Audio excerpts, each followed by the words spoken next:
Imagine you are lying beneath a quiet night sky. The air is still, the stars above shimmer softly, and for a moment, the universe feels like a gentle blanket spread across eternity. What if, hidden in that silence, a traveler drifts by a body of ice and dust, glowing faintly with a blue breath that seems almost alive? Tonight, we turn our gaze to such a wanderer, a visitor from beyond our solar system, known as 3I divided by Atlas. Hey guys, tonight we will drift together into the story of this interstellar traveler. We'll wonder why NASA has chosen to say so little about it, and we'll let curiosity guide us into the quiet mysteries that unfold beyond Mars. So, before you get comfortable, take a moment to like the video and subscribe, but only if you genuinely enjoy what I do here. And if you'd like, share your location and the time where you are right now. It's always magical to know from which corner of Earth you're listening. Now, if you're ready, let's begin. 3I divided by Atlas is not like the familiar comets you may have seen in textbooks or documentaries. It is not a simple chunk of rock circling the sun in predictable loops. Instead, it came from far away outside the gentle cradle of our solar system. For astronomers, this makes it only the third known interstellar object to pass through our cosmic neighborhood.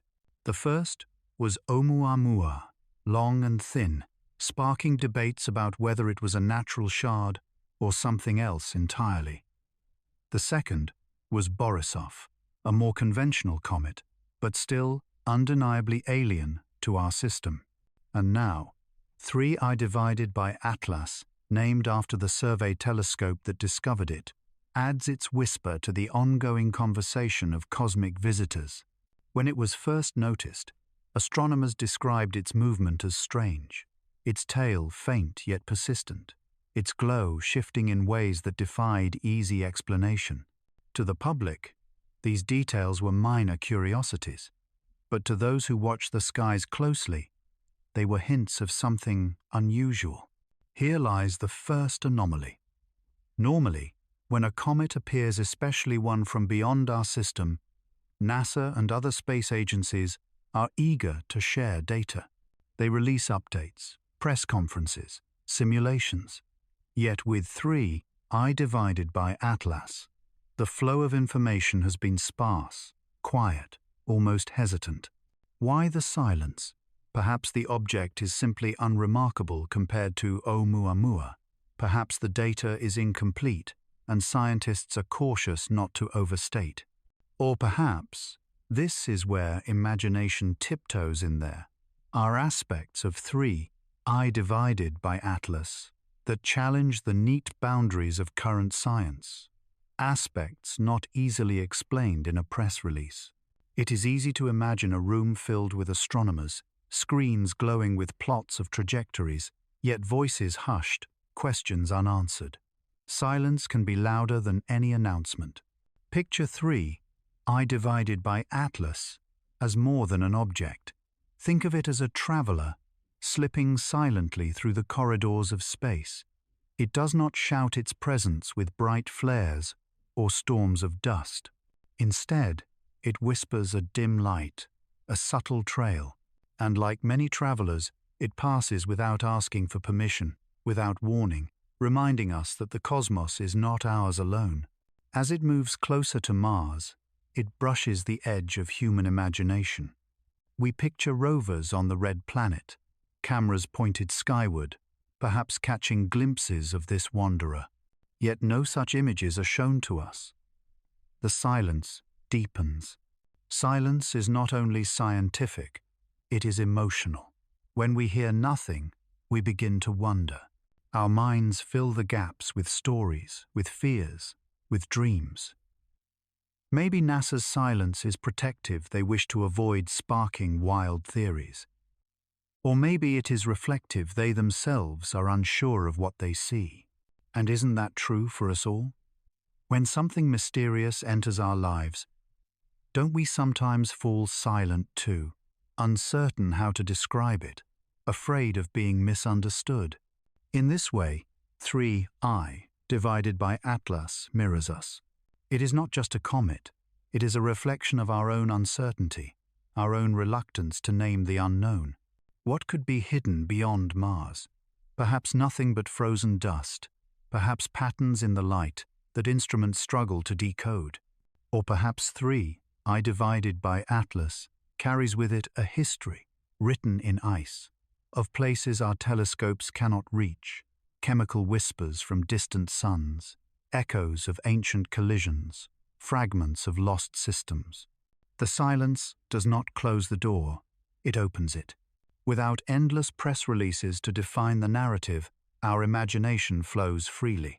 The cosmos becomes once again a space of wonder, of bedtime questions asked into the night. What if it is more than it seems? As you close your eyes tonight, let 3I divided by Atlas drift into your thoughts like a quiet companion. Imagine it moving slowly, gracefully, whispering past Mars, with secrets held tightly in its frozen heart. NASA may be silent, but the silence itself invites us to listen more closely, to wonder more deeply. This is only the beginning of our journey. In the next part, we will trace the strange path of this interstellar stranger, where it came from, and what makes its orbit so hauntingly different. You drift further into the silence of the night, and the story of 3I divided by Atlas unfolds like a slow-moving dream. The comet-like traveler is not bound to the orbits of our planets. It is not one of the regular guests of the solar system, circling the sun in endless repetition. Instead, it comes from the deep blackness between stars, carrying with it a sense of distance so vast that even our imaginations struggle to measure it. To call it a stranger is not exaggeration. It is, quite literally, a visitor from another realm of space. Astronomers first traced its approach through subtle calculations of light. They noticed how it cut across the geometry of known orbits, how its speed suggested it had not been born in this system, but had wandered into it. To those who study the heavens, these were immediate signals of interstellar origin. It was not one of ours. It had crossed an invisible boundary, the gravitational bubble that keeps our planets in their familiar dance. The very fact that it was here at all was like a whisper through locked doors, unexpected, fragile, and slightly unsettling. The path of 3I divided by Atlas was unusual in another way. Comets that belong to our Sun tend to loop and curve, obeying the ancient rhythms of celestial mechanics. But this traveler moved differently. Its trajectory was long and shallow, like a brushstroke across canvas rather than a circle around a center. To follow it with your mind is to imagine a straight road that cuts across a valley passing through, but never staying. The interstellar stranger is a guest who will never be ours, never return in predictable cycles. Its presence is temporary, fleeting, yet unforgettable. As its movement was charted, comparisons were made with Oumuamua, the first interstellar object detected. Oumuamua had sparked controversy because of its unusual shape and acceleration. Some speculated about alien technology, while others argued for natural explanations, fragments of planets, shards of ancient collisions. Borisov II was easier to understand, a comet in the familiar sense, but still a foreigner to our solar family. 3I divided by Atlas falls somewhere in between. It glows like a comet, yet whispers like a mystery. Its features do not quite match any simple box, and so it earns its name as the stranger among strangers. Imagine for a moment the distance it has traveled. To come from another star system means journeying for millions, perhaps billions of years. In that time, entire species could rise and fall on Earth. Civilizations could be born, flourish, and vanish. The interstellar stranger has been moving in silence all along, carrying frozen clues from a birthplace we may never know. The molecules in its dust and ice are like time capsules, preserving chemical signatures of environments utterly alien to us. Each fragment, each atom, might hold a story of stars long dead, or planets that never found life. To hold a piece of it in your hand would be to touch history older than Earth itself. Yet for all this wonder, the response has been strangely muted. NASA, so often the voice of cosmic discovery, has not shouted this arrival from the rooftops. There is no grand parade of press releases, no flood of media fascination. Instead, silence lingers, as if the interstellar stranger has slipped quietly into our skies without fanfare. Perhaps it is caution, perhaps it is humility, or perhaps it is because the answers are harder than anyone wishes to admit. Silence, in this sense, is a kind of honesty acknowledging that we do not yet understand. For us, lying awake in the quiet of the night, this silence becomes part of the story. It invites us to imagine. What kind of system launched 3, I divided by Atlas, into the void? Was it born near a bright blue star, with planets of ice and stone? Did it brush against giant worlds before being flung outward, a wanderer condemned to drift? Or was it the remnant of a violent event, a shattered moon, a fractured core that set it free into endless darkness? These are questions without answers. Yet in the not knowing lies a gentle beauty. The interstellar stranger becomes not just an object, but a canvas for our wonder. The more we learn about the universe, the more we realize how small we are within it. Yet objects like 3, I, divided by Atlas, remind us that we are connected to something immense. The very dust in its trail may be made of the same elements that formed us: carbon, oxygen, nitrogen, frozen into place long before our sun was born. To imagine its journey is to imagine the journey of life itself, scattered and patient, waiting for moments of contact across the abyss. And so, the interstellar stranger passes by Mars, closer to our gaze yet still untouchable. It does not slow, does not seek to stay, does not care for our questions. It is simply moving along a path written long ago by forces we barely comprehend, and in its silence we find our own reflection. We too are travelers, brief visitors on the stage of Earth, moving through time with no guarantee of permanence. As you let your mind rest on this thought, you may feel a gentle calm. The interstellar stranger is not a threat, not a danger. It is a reminder. The universe is vast, and we are part of its story. Just as 3 I divided by Atlas drifts through the night sky, so do we drift through our nights of wonder, our days of searching.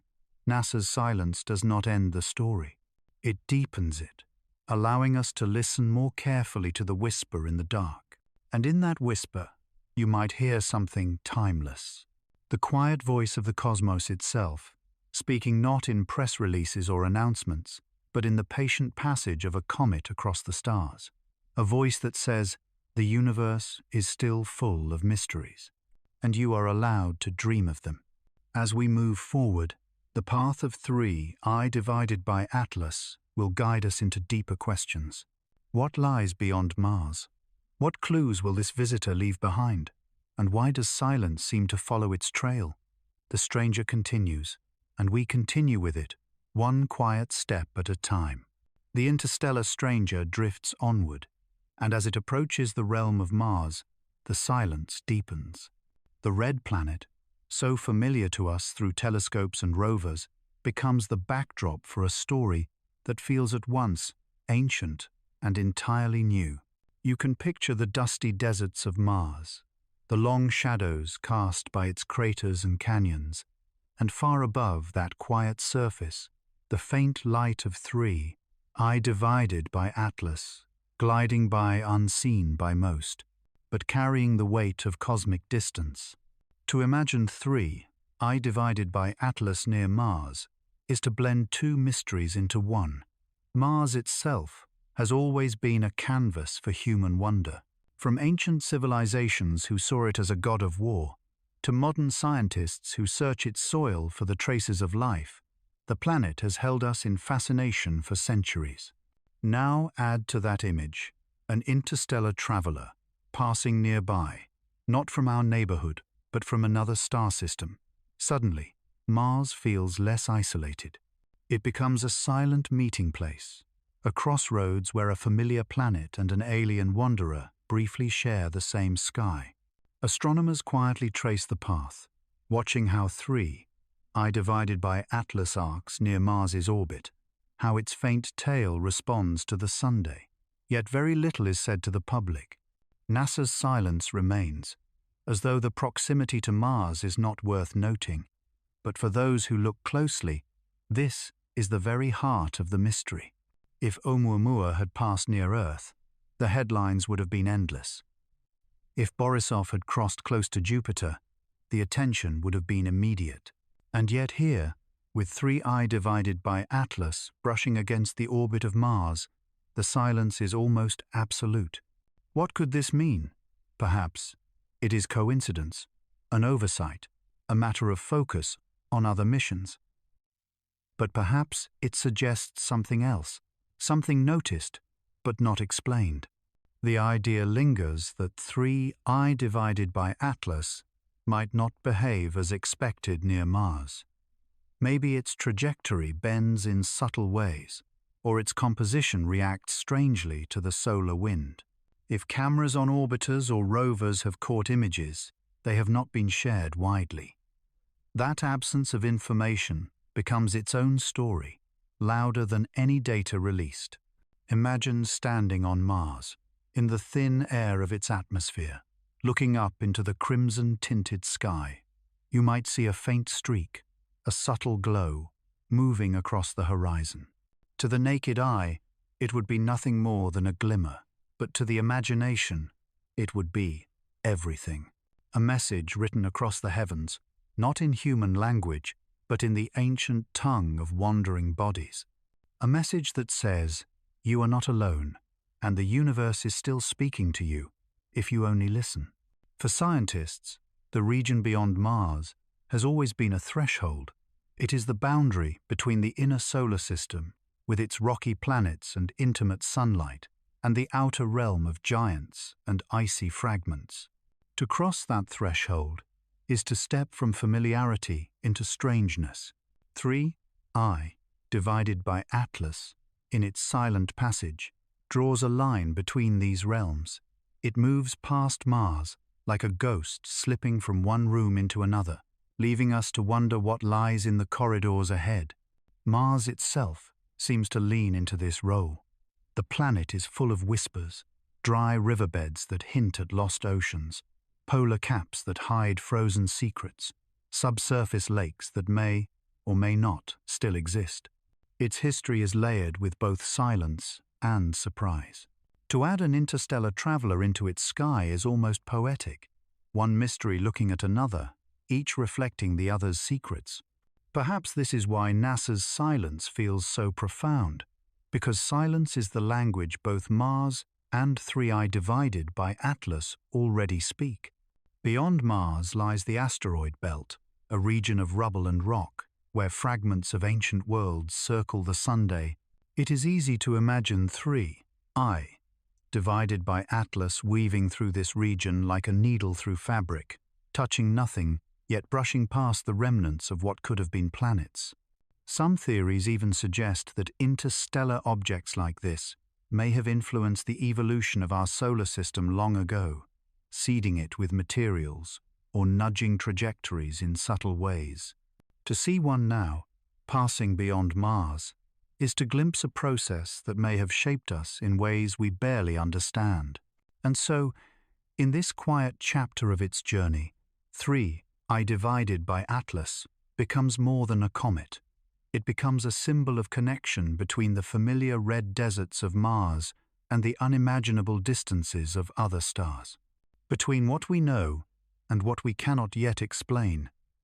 Between silence and wonder. The red planet watches in silence. The traveler glides on, and we, far away on Earth, close our eyes and imagine the scene, letting it lull us into a softer state of thought. When we think of space, We often think of noise, rockets, engines, transmissions, but the true language of the cosmos is quiet. The movements of bodies, the slow arcs of orbits, the drift of dust across eternity. 3. I, divided by Atlas, in its near passage by Mars, reminds us of this. Its silence is not emptiness, but fullness. A fullness of possibilities, of questions, of dreams waiting to be dreamed. And as we let the thought settle, we sense a bridge forming to the next part of our journey. For beyond Mars, the story is not only about paths and orbits, it is also about memory echoes of other visitors, other strangers who have passed before. And by looking at them, we may begin to understand what makes 3 I divided by Atlas so hauntingly unique. We have walked with 3 I divided by Atlas past the red hush of Mars, keeping our pace slow and our breathing even, as another layer of the story opens. To understand a stranger, we look to those who came before. The sky has hosted other wanderers, messengers gliding in from interstellar night. Their names linger like soft chimes. Oumuamua, the first; Borisov, the second. Each arrived without invitation, carried questions in its wake, and left us with a tenderness for mysteries that refuse to be rushed or pinned down. When 3 I divided by Atlas joins this quiet procession, the echoes of those earlier visitors begin to shape how we listen. Oumuamua appeared in 2017 like a sliver of obsidian light, small and dim, yet unmistakably swift, too swift to be a child of our Sunday. It refused the usual comet costume. There was no bright coma, no glittering tail, only a changing glint that betrayed a tumbling, elongated form. Anchor facts were clear. A hyperbolic path that would never return. A brightness that rose and fell as if a thin shard were turning. And a slight, puzzling acceleration that did not sit comfortably within gravity alone. Even stated softly, those details tugged at the edges of what we expected to find. That last detail, the faint acceleration, became the anomaly people could not stop touching. Perhaps there were jets too small to see, exhaling molecules that nudged the object onward. Perhaps its surface turned sunlight and heat into a subtle push, the gentlest of sails. Perhaps our models were simply missing a quiet variable. Speculation flowed, sometimes breathless, sometimes restrained, always threaded with wonder at a visitor that followed rules we only partly recognized, and that invited us almost tenderly to listen more carefully to the faintest data. Borisov, discovered in 2019, felt like a soothing answer after Oumuamua's riddle. Here, at last, was an interstellar traveler that behaved like a comet should. It grew a hazy head and a clean tail, whispering chemistry as sunlight warmed its ices. Spectra told a plain story: alien origin, cometary heart. Relief spread through the community, anchor facts aligning with expectation, models fitting like a well-tailored coat. Yet even Borisov carried quiet surprises: the grain of its dust, the evolution of its coma, the hints of fragility that reminded us that conventional does not mean simple. Comfort is not the same as closure. Even straight answers have edges. Between those two echoes, one a silent stone that sped away, one a classic comet with a passport stamped Interstellar. 3 I divided by Atlas enters our thoughts. It glows, but softly. It carries dust, perhaps, but not in the flamboyant way that draws instant headlines. It approaches the orbit of Mars and stirs the imagination, and yet the public story arrives in hesitant drops. With Oumuamua and Borisov as bookends, 3 I divided by Atlas feels like a page written in smaller letters, legible enough to suggest a narrative, quiet enough to encourage patience. The very modesty of its signals becomes part of the charm, something you lean in to hear. Comparison is not accusation, it is a lullaby for the mind. We lay the visitors side by side and hum questions under our breath. Is 3I divided by Atlas's color neutral, or does it wear the faint bluish hint sometimes seen when sunlight breathes on fresh ices? Are their jets too delicate for casual instruments, exhalations that shape a pale tail without raising a boastful coma? Does its light curve whisper of an elongated, flattened, or irregular shape? We are not building a case. We are keeping a gentle watch. In the quiet, careful place between data and certainty, our questions rock back and forth like a cradle.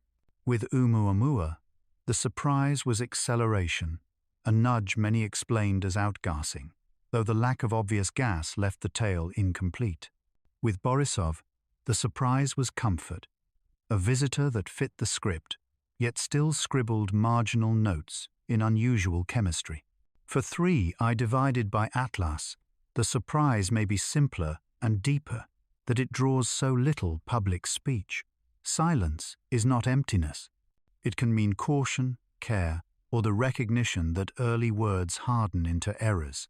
Sometimes silence simply means the data are thin and fragile, not yet ready to carry the weight of interpretation. What we do with that silence panic, speculate wildly, or breathe and wait says as much about us as it does about the sky. Let us sit with that listening. A faint interstellar object is not seen as we see a face. It is reconstructed from patient photons, arriving late and few, shaped by optics, atmosphere, and algorithm. From those glimmers we infer a path, a spin, a surface, a breath of gas. Our inferences are careful and beautiful, but they carry our human longing for pattern. Oumuamua reminded us that a pattern can slip from our fingers. Borisov reminded us that the pattern still holds. 3I divided by Atlas invites us to hold both truths at once, that the cosmos is largely lawful and that novelty is real, arriving without apology and leaving at its own pace. There is a gentle power in laying these visitors like pages in a folio and letting our eyes move slowly across them. You can trace an arc of understanding widening, first astonishment, then reassurance, then a nuanced hush, a puzzle not dramatic enough to shout, not simple enough to shut. If Oumuamua was the knock at the door, and Borisov the polite guest who removed his shoes, then 3I divided by Atlas is the traveler who pauses in the hallway, glances toward a window no one noticed, and moves on. We do not take offense. We simply listen to the floorboards settle and learn the home we live in a little better. Across cultures, stories teach us to attend to arrivals, omens, envoys, teachers in disguise. It is easy, perhaps natural, to project that habit onto the sky, yet we can let the need for definite answers loosen, like a muscle relaxing. The anchor remains. Interstellar objects are rare and precious informants. The anomaly remains. Sometimes they behave in ways our models do not predict. Our speculation remains gentle, not alarmed.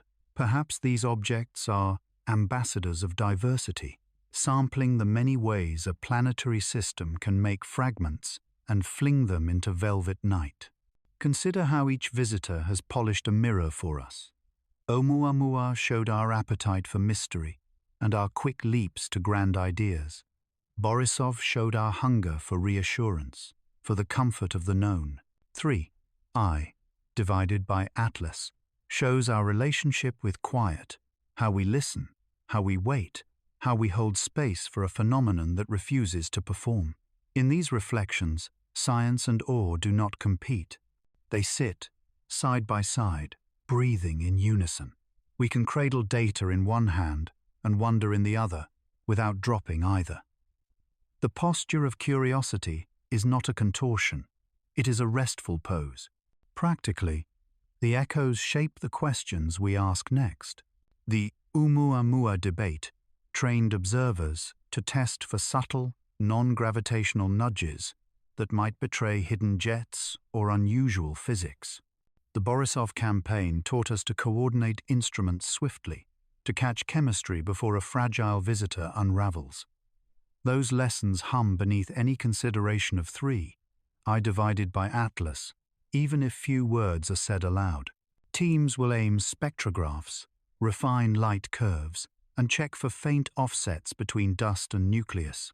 All the quiet craft of astronomy, practiced like a nightly ritual, unshowy, thorough, and kind to uncertainty. It is soothing to admit that some puzzles are long-duration songs. Interstellar objects cross our system quickly, but the insights they plant can take years to bloom. In the meantime, their echoes are company. When you close your eyes and picture Oumuamua, you might see a dark shard turning silently. When you picture Borisov, you might see a soft coma and a tail combed by sunlight. When you picture three, I divided by Atlas, you might see a dim blue whisper near Mars, unhurried, unconcerned with applause, content simply to pass. Each image is a lullaby, and together they braid into a calm that helps you drift. Our patience is not passive, it is attentive. Each echo refines our instruments, literal and mental. We learn to hold two ideas at once, that nature often follows rules we understand, and that novelty is real and not a failure of attention. The next visitor may break a different expectation. We will meet it with steadier hands because of these three. We will ask kinder questions of the sky, and, perhaps, kinder questions of ourselves when answers do not arrive on our schedule. In such kindness, we become better observers and better dreamers too. If there is a message inside the echo, it is less a code than a cadence. It says, keep looking, keep listening, keep letting go. There is relief in that rhythm. You do not need to solve the entire cosmos before sleep. You can rest inside the question, knowing that under other domes, others are awake, watching the same faint traveler and hearing, in their own language, the same soft call to patience.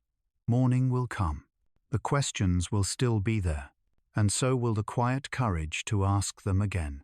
The bridge to tomorrow is gentle. We have heard the echoes, and let them color the silence around three I divided by Atlas. Ahead, our path bends toward a human inquiry, not just what these visitors are, but why institutional voices grow faint when anomalies appear. We will sit with that hush in the next section, not to accuse, but to understand its texture, its timing, and the fallible, careful hearts within it. For now, let the trio of wanderers align in your mind and fade like distant bells into the night. Silence can be comforting. It can be the pause between heartbeats, the breath before sleep, the quiet that lets the world soften at the edges. But when silence comes from places where noise is expected, it grows heavier. Around 3, I divided by Atlas, as its dim glow slides past Mars and into our collective imagination, the silence from NASA and other voices of authority feels less like a lullaby and more like a curtain thin, but deliberate. This is not the first time that official voices have grown faint when anomalies rise. With Oumuamua, questions were answered in careful tones, reports were framed cautiously, and speculation was gently discouraged. With Borisov, the comfort of familiarity led to less hesitation, but still, much of the analysis stayed within specialized journals rather than spilling into public space. With 3 I divided by Atlas, the hush feels stronger. The absence of sweeping announcements, the scarcity of press conferences, the subdued rhythm of updates, it all shapes the mood. One anchor fact is clear. NASA has immense capability to observe, track, and communicate. Their telescopes and satellites could follow 3 I divided by Atlas with precision. Their press teams could craft narratives to capture public wonder. Yet the story remains understated. An anomaly appears not in the data itself, but in the behavior around the data. Why retreat from attention? Why dim the lights on a stage that so naturally invites curiosity? There are gentle explanations. Silence may be the product of scientific caution. Observations are faint, the object is dim, the trajectory uncertain. To speak too early risks misinforming, and corrections can erode trust. A pause for accuracy is a kindness, not a conspiracy. Another explanation rests in priorities. With rovers on Mars, missions to the Moon, and telescopes probing deep fields, an interstellar comet may seem too small to spotlight. Silence here could simply be the sound of triage. But there are deeper possibilities too, the kind that stir when imagination wanders into the shadows. Perhaps there are properties of 3I divided by Atlas that resist tidy description. A strange spin, a fluctuating brightness, a chemistry that does not match expectation. None dangerous, none world-shaking, but each inconvenient for simple headlines. To keep such puzzles quiet is not necessarily deception. It may be a shield against misinterpretation, against runaway narratives that stray too far from sober science. Yet human beings are storytelling creatures. Silence rarely satisfies us. When nothing is said, we begin to say things ourselves. We weave theories. We search for meaning. We project our fears and our hopes into the empty space. This, too, may be part of the calculation. Perhaps by remaining quiet, NASA allows the mystery to drift softly, without feeding fires that might burn too brightly.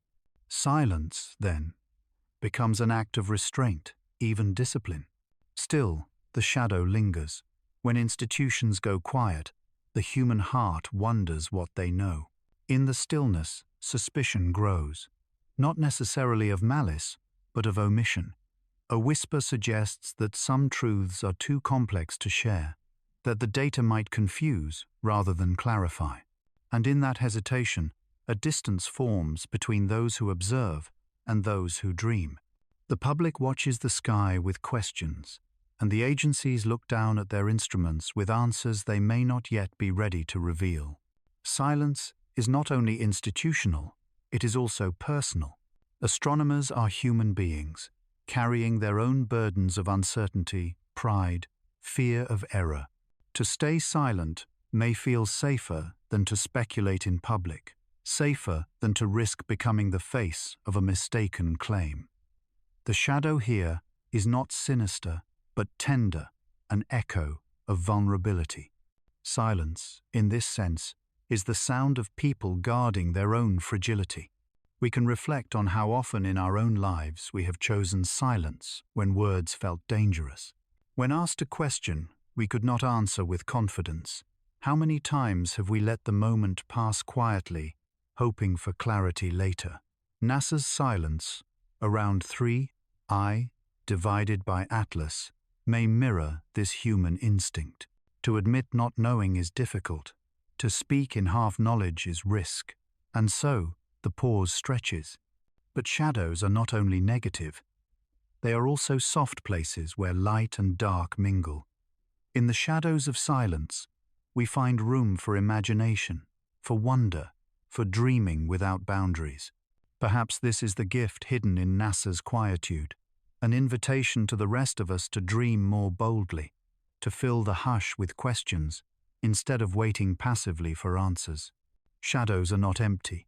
They are canvases, and into this canvas we can paint what 3I divided by Atlas might mean for us. What if the silence is less about secrecy and more about reverence?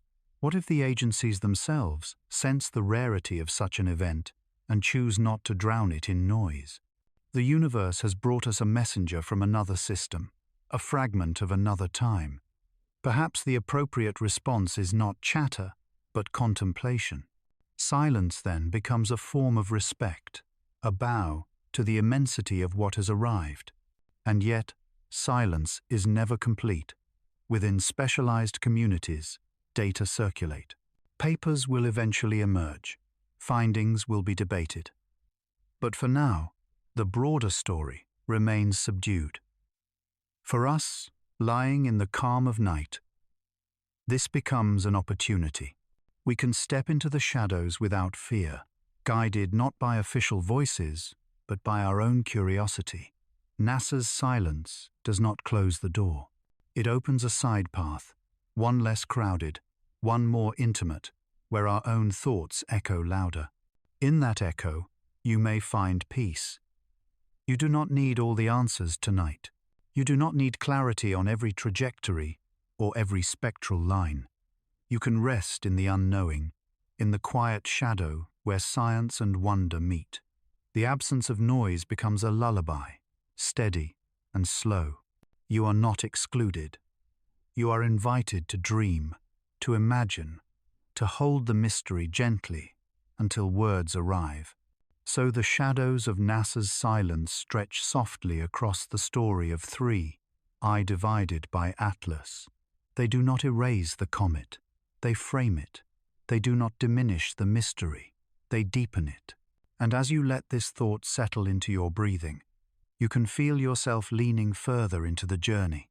For in the next turn of the story, light will emerge again not from institutions, but from the object itself. Observers speak of a glow, a faint shimmer of unusual hue. Beyond silence, there is color, and color always carries a message of its own.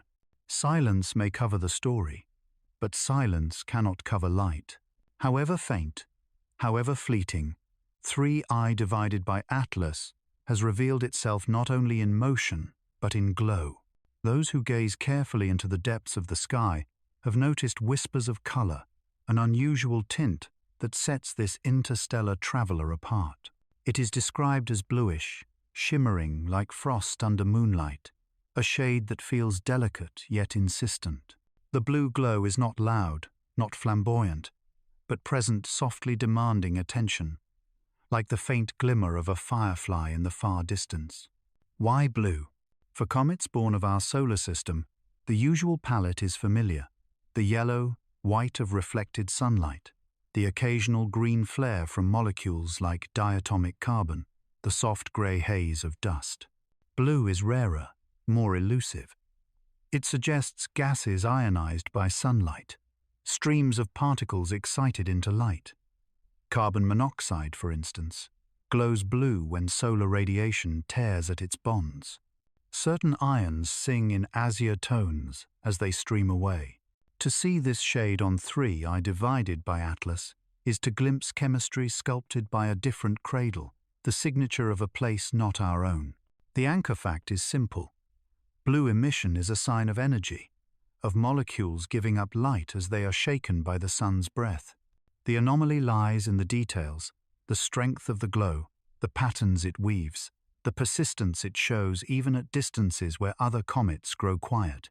It is as if 3I divided by Atlas carries reservoirs of material that do not behave quite like the reservoirs we know. As if it remembers a colder, stranger nursery, where different ices formed and endured. The glow is chemistry, yes, but also biography. A story of origin written in color. Imagine watching from afar. A faint, icy body slipping through the dark, trailed by a pale blue veil. It does not roar with brightness like Halley's comet. It does not scatter dust in great arcs. Instead, it hums quietly, its glow steady, like the cool flame of a candle in still air. To human eyes, such delicacy is more haunting than spectacle. We are drawn to the quiet flame because it suggests intention, even when we know it is only physics. Some astronomers whisper that the blue glow may not be uniform, that it flickers or shifts as though the traveler is breathing. A jet here, a sigh there, invisible to the naked eye, but etched into instruments. If this is true, 3I divided by Atlas is not a silent stone but a dynamic being, responding to sunlight in its own rhythm. The strangeness lies not in the fact of activity, many comets do this, but in the way the activity reveals itself. It seems subtler, more graceful, less predictable. NASA has not said much about this. Papers remain sparse, announcements rare, but the glow is recorded, tucked into databases, passed between specialists. For the rest of us, the silence once again leaves space for imagination, and in that space the glow becomes almost symbolic. Blue, the color of water, of sky, of life on earth. Blue, the color of distance, of melancholy, of longing. How fitting that an interstellar wanderer, carrying secrets of other stars, should wear such a shade as it passes our home. It is tempting to see the glow as a message, not a deliberate one, but a natural language, a way the cosmos speaks without words. Perhaps the message is simple. I am here. I carry memory. I am not from you, but I pass by you now. To receive such a message is to be reminded that the universe is alive with travelers, each carrying fragments of history, each glowing in its own way when touched by light. The glow also reflects back on us. We, too, emit light when warmed by our star, not literally, but in the way we create stories, questions, dreams. Just as 3I divided by Atlas reveals itself through color, we reveal ourselves through curiosity. The encounter is reciprocal. The comet shows blue, and we answer with wonder. It glows outward. We glow inward. The dialogue is subtle, but it exists. Some cultures might call this color a sign, a portent.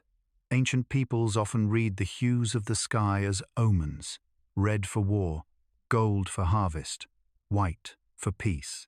What would they have made of a blue comet, ghostly and strange, slipping past Mars? Perhaps they would have called it a messenger of water, a harbinger of floods or renewal. Perhaps they would have seen it as a divine traveler, painted in the palette of the heavens. Even now, we cannot help but lean into that impulse. We, too, read meaning in light, even when we know it is only molecules shaken into glow. The scientific mind does not resist this wonder. It refines it.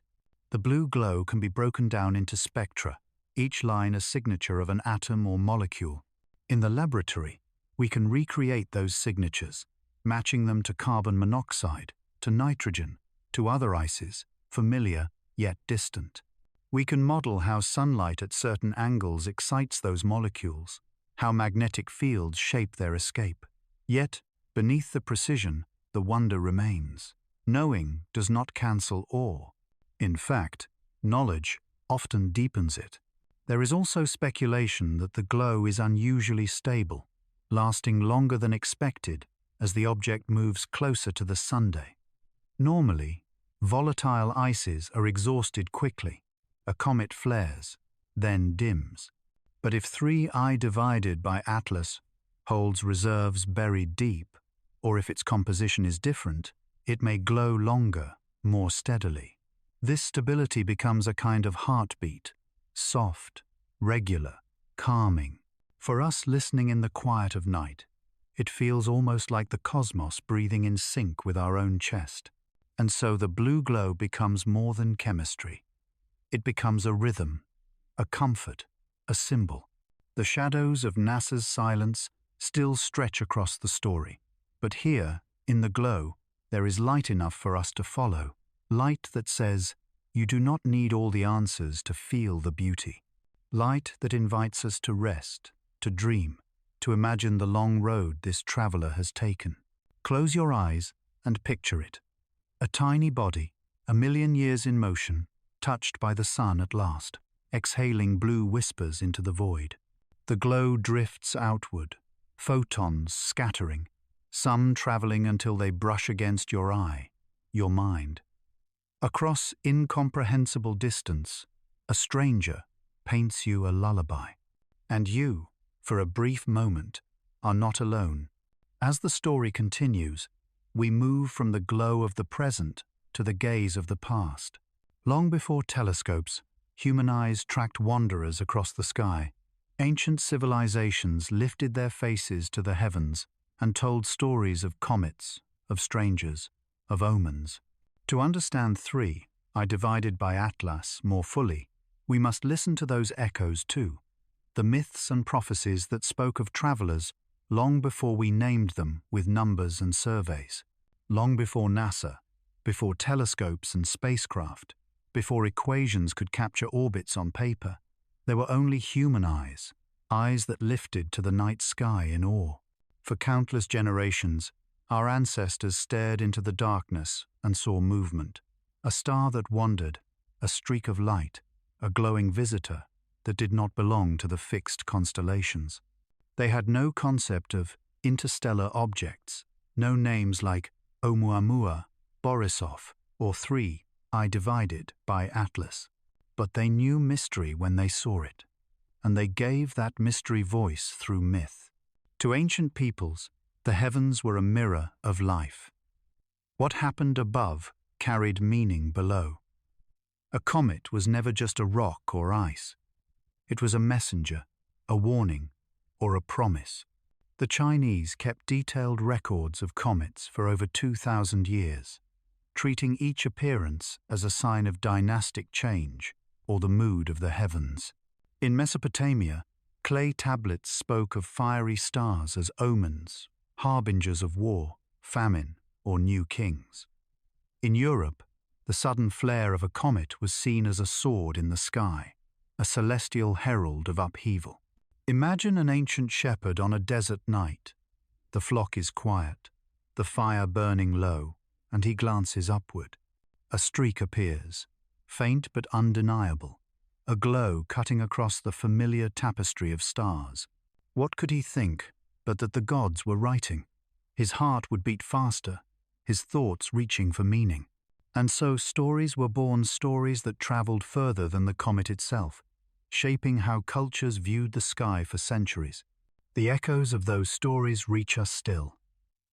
The Dogon people of West Africa spoke of Sirius and its hidden companion star long before modern astronomy confirmed it. In Hindu mythology, Rahu and Ketu were celestial beings that swallowed the sun and moon, explaining eclipses and wandering shadows. In Japan, comets were called broom stars, sweeping across the heavens as omens of change. Each culture wrapped the unknown in familiar symbols, weaving comfort out of mystery. So when we look at 3I divided by Atlas, glowing faintly blue beyond Mars, we are not the first to wonder. Our instruments may be sharper, our data richer, but our hearts are not so different from those who lived under ancient skies. The same awe flows through us, the same questions stir. Why is it here? What does it mean? How long has it traveled? And what might it bring? The anchor fact is clear. Comets have always been noticed. Even when little else was recorded, comets were remembered. The anomaly is that their meanings have shifted with time. Where once they were God's handwriting, now they are objects of ice and dust. Yet speculation still thrives, only now it wears a scientific cloak. We ask not about kings or famines, but about chemistry, origins, and the possibility of life's seeds. The reflection is the same. Comets speak, and we must interpret. Ancient eyes also remind us that silence from above is not new. Many times, comets came and went without explanation. People could only watch, wonder, and pass the story down. In a way, NASA's silence on 3I divided by Atlas returns us to that state. We are once again like those shepherds, those scribes, those priests left with more questions than answers, invited to fill the gap with imagination. Far from frustrating, this can be soothing. It connects us to an older rhythm, one in which mystery was not a problem to solve but a companion to keep. Perhaps this is why myths endure. They are not wrong. They are translations of awe into human language. When we read of comets as dragons, angels, or heavenly brooms, we hear voices trying to make sense of visitors like 3I divided by Atlas. We, too, are translating, though now with spectroscopy and orbital mechanics. The form changes, but the heart remains. The interstellar traveler is still a guest at our cosmic table, and we still search for the right words to greet it. There is comfort in thinking that 3I divided by Atlas has been seen before, not this exact body, but others like it. Perhaps 10,000 years ago, another interstellar object brushed past Earth, inspiring a legend that has survived in fragments. Perhaps whole mythologies are built on memories of such visitors, their rare appearances etched into cultural memory. When the sky speaks rarely, its words are remembered. And so, the myths that surround comets may be more than fantasy. They may be records of events long before science could record them. Close your eyes and imagine a gathering of people thousands of years ago, standing beneath the same stars you see tonight. They point upward, gasping at a strange glow, and stories bloom around the fire. A child listens, wide-eyed, as elders weave meaning into the light. That child grows, passes the story on, and centuries later, you inherit it without knowing. In that way, 3I divided by Atlas is not only an object of astronomy, it is an object of memory, part of a thread that ties us back to our beginnings. And perhaps, just perhaps, those ancient interpretations are not entirely obsolete. When we say the blue glow is chemistry, we are correct. But when they said it was a messenger, they were also correct, in their own way. For what is an interstellar comet, if not a messenger? It brings news of other worlds, carried not in words, but in molecules. Its message is not prophecy, but presence. It says, I am proof that the universe is larger than you remember, that you are connected to places beyond your sight. The past and present meet in this realization. Ancient eyes gazed in wonder, and so do we. Ancient mouths told stories, and so do we. Only now, our stories carry the accent of science. The thread is unbroken, and that is why the silence surrounding 3I, divided by Atlas, does not leave us empty. We fill it with the same substance that people always have: imagination, reverence, hope. As the comet drifts farther, let your breathing slow. Picture the ancient ones beside you, their eyes also lifted, their hearts also restless with curiosity. You are not alone in your wonder. You are part of a lineage of dreamers who have always looked to the sky for meaning. And as 3I divided by Atlas moves on, you carry that torch forward. Ahead, the story will grow stranger still. For the blue glow is not the only whisper it carries. There are whispers of life, of seeds hidden in ice, of possibilities greater than myth. The ancients spoke of messengers. We now speak of panspermia. Both may be pointing toward the same truth, that the universe scatters potential across its vastness, and that comets may be the vessels of that gift. The ancients called them messengers. We call them comets, icy bodies, or interstellar objects. But beneath both languages lies a shared intuition.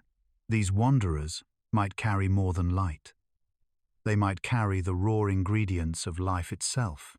As 3I, divided by Atlas, drifts past Mars and into the realm of our imagination, it brings with it an old and powerful idea that the stars scatter seeds, and comets are the vessels that bear them across the endless dark. This idea, known to science as panspermia, is as haunting as it is hopeful. It suggests that life is not confined to a single planet, a single star, or even a single galaxy. Instead, life's potential is woven into the cosmos, traveling in frozen capsules of dust and ice. If true, then Earth is not unique. It is simply one fertile patch of soil where a seed once landed and grew. And if that is true, then the story of 3I divided by Atlas is not only about astronomy, but about ancestry. It might be kin, carrying fragments of the same story that shaped us. Anchor facts support this possibility. We know that comets are rich in water, ice, carbon compounds, and other molecules essential to life. When spacecraft like Rosetta touched Comet 67P, they found complex organics molecules that, on Earth, form the building blocks of biology. Meteorites that fall to our surface sometimes carry amino acids, the alphabet of proteins. These discoveries blur the line between rock and life, between chemistry and biology. If such richness exists here, why not in objects born under other suns? The anomaly lies in the journey itself. Space is harsh. Radiation batters molecules. Cold freezes them. Collisions break them apart. Can seeds truly survive such a voyage? Some experiments suggest yes. Microbes sealed in protective layers have survived years in orbit, enduring vacuum and cosmic rays. Organic molecules, shielded in ice, can last even longer. If so, then comets like 3I divided by Atlas are not just travelers, they are couriers, carrying packets of possibility across light years. Speculation follows naturally. What if 3I divided by Atlas carries organics from a star system that died billions of years ago? What if it holds fragments of chemistry, unlike anything on Earth? Patterns that could have bloomed into unfamiliar life had they found the right soil. To hold a sample of it would be to hold a message from another cradle of creation. Even if no living cells survive, the molecules themselves could expand our understanding of what life can be. Imagine, for a moment, the comet as a gardener. Each pass near a star is an opportunity to scatter dust into surrounding worlds. Some of that dust may fall into atmospheres, oceans, or soils. Most will dissolve without effect. But once in a great while, a molecule may land where conditions are kind, where water flows, where sunlight warms, where chemistry can grow more complex.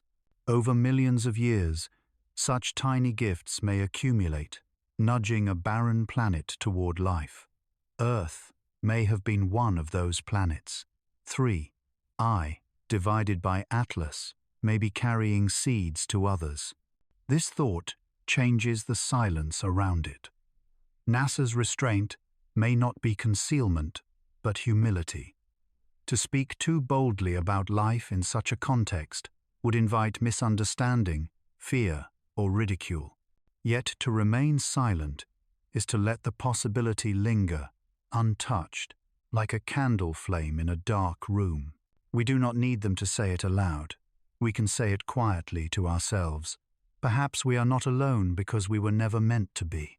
The seeds from stars idea also reshapes how we see ourselves. If Earth's life was seeded, then we are not isolated accidents. We are part of a cosmic lineage, cousins to life that may exist in places we have never seen. And if Earth now sends its own dust into space, riding on comets and meteors, then we too have become gardeners, spreading our chemistry to other worlds. Life is both guest and host, both child and parent of the universe. The reflection is soothing. It means that 3I divided by Atlas, this faint blue traveler, is not a stranger after all. It is kin. Its dust is our dust. Its molecules, our cousins, its path, a reminder that we belong to a story larger than planets and nations. To watch it drift is to watch family return briefly before vanishing again into the dark. It is to remember that the cosmos is not indifferent, but intimate, carrying life's potential in every wandering spark. Close your eyes and picture the comet's tail, faint but real, scattering grains into space. Each grain is a possibility, a seed without soil. Some may travel for eons before dissolving, but others may one day touch a surface, warm enough, wet enough, welcoming enough to awaken. You breathe slowly, and in that breath is oxygen once exhaled by ancient forests, forests born from seeds of their own. The cycle is continuous, and the comet is part of it. Its seeds may one day become forests, oceans, or even beings who gaze back at the stars and wonder about us. There is beauty in the thought that life is generous. It does not hoard itself in one place. It spreads, it risks, it shares. Comets like 3I divided by Atlas are the universe's generosity made visible. They are not only carriers of ice and dust, but of possibility. And possibility is what keeps us awake at night, wondering, dreaming, and smiling softly as we drift into sleep. Ahead, the The traveler moves on, its seeds scattering invisibly, its glow fading slightly as distance grows. But our journey with it continues. For beyond the seeds of life lies another reflection, the mirror between comet and planet, between traveler and host. Mars, with its silent deserts, watches this passage. And perhaps the red planet, too, holds secrets that connect to the story of visitors like 3I divided by Atlas. Mars waits in silence, its red desert stretching out beneath a thin and weary sky. For centuries, we have stared at this planet, imagining canals, civilizations, or the ghosts of oceans long gone. Now, as 3I divided by Atlas passes nearby, Mars becomes more than a backdrop. It becomes a mirror, reflecting our questions about the traveler and about ourselves. The planet and the comet seem to glance at one another across the void, each carrying mysteries, each stirring the same quiet wonder. To see 3I divided by Atlas and Mars in the same frame of thought is to notice parallels. Both are symbols of possibility. Mars has long held the dream of life, its dry riverbeds whispering of flowing water, its polar caps storing frozen secrets, its soil rich with clues of a wetter past. 3I, divided by Atlas, carries seeds from the stars, molecules that may have once belonged to alien seas. Together, they form a duet. One world that may have hosted life, one traveler that may carry it. In their meeting, we glimpse a cosmic conversation that stretches across time. Anchor facts. Anchor us gently here. Mars shows signs of water, ancient deltas, salty streaks, and subsurface ice. Rovers have detected organics in its rocks, though not proof of biology. Telescopes have spotted methane plumes that appear and vanish, hinting at processes we do not fully understand. These are not conclusive answers, but echoes of potential. Meanwhile, 3I divided by Atlas carries chemistry from outside the solar system. If its dust were to fall on Mars, it would mingle with the planet's own mysteries, seeding new questions. The thought is haunting. What if Mars has always been a meeting ground for such exchanges, a stage for cosmic intersections we barely notice? The anomaly lies in reflection. When we look at Mars, we see our own longing for discovery, our hope that life is not unique to Earth. When we look at 3I divided by Atlas, we see the same hope carried on ice and dust. Both provoke silence from those who measure them carefully. NASA hesitates to speak too strongly about life on Mars, just as it hesitates to speak loudly about interstellar visitors. In both cases, the shadows of caution stretch long. The mirror shows us not only potential, but restraint. Speculation drifts softly from this mirror. Perhaps long ago, interstellar comets seeded Mars as they seeded Earth. Perhaps molecules from distant suns mixed with Martian water, experimenting with chemistry that never quite bloomed. Perhaps, when Earth was still molten, Mars was the first garden, a place where life began briefly before fading. If so, then visitors like 3I, divided by Atlas, are not just travelers, they are reminders of what could have been. They show us the fragile line between barren desert and living world. Imagine a night on Mars, beneath its pale moons, looking up at the sky. The blue glow of 3I divided by Atlas would be faint but visible, a streak of otherness across the rust-red heavens. To a hypothetical Martian observer, if one ever existed, it might have been a signal, a guest from far away. We, standing on Earth, borrow that perspective for a moment. We let Mars become the viewer, and in doing so, we feel the strangeness of being watched by the very planet we study. The mirror turns, and our roles reverse. This reflection is not only about astronomy, it is about us. Just as 3I divided by Atlas reflects our questions of origin, Mars reflects our questions of destiny. We send rovers and dream of colonies because we long for continuity, for survival beyond Earth. We look at the red deserts and imagine them becoming green. In the comet's seeds, we imagine beginnings.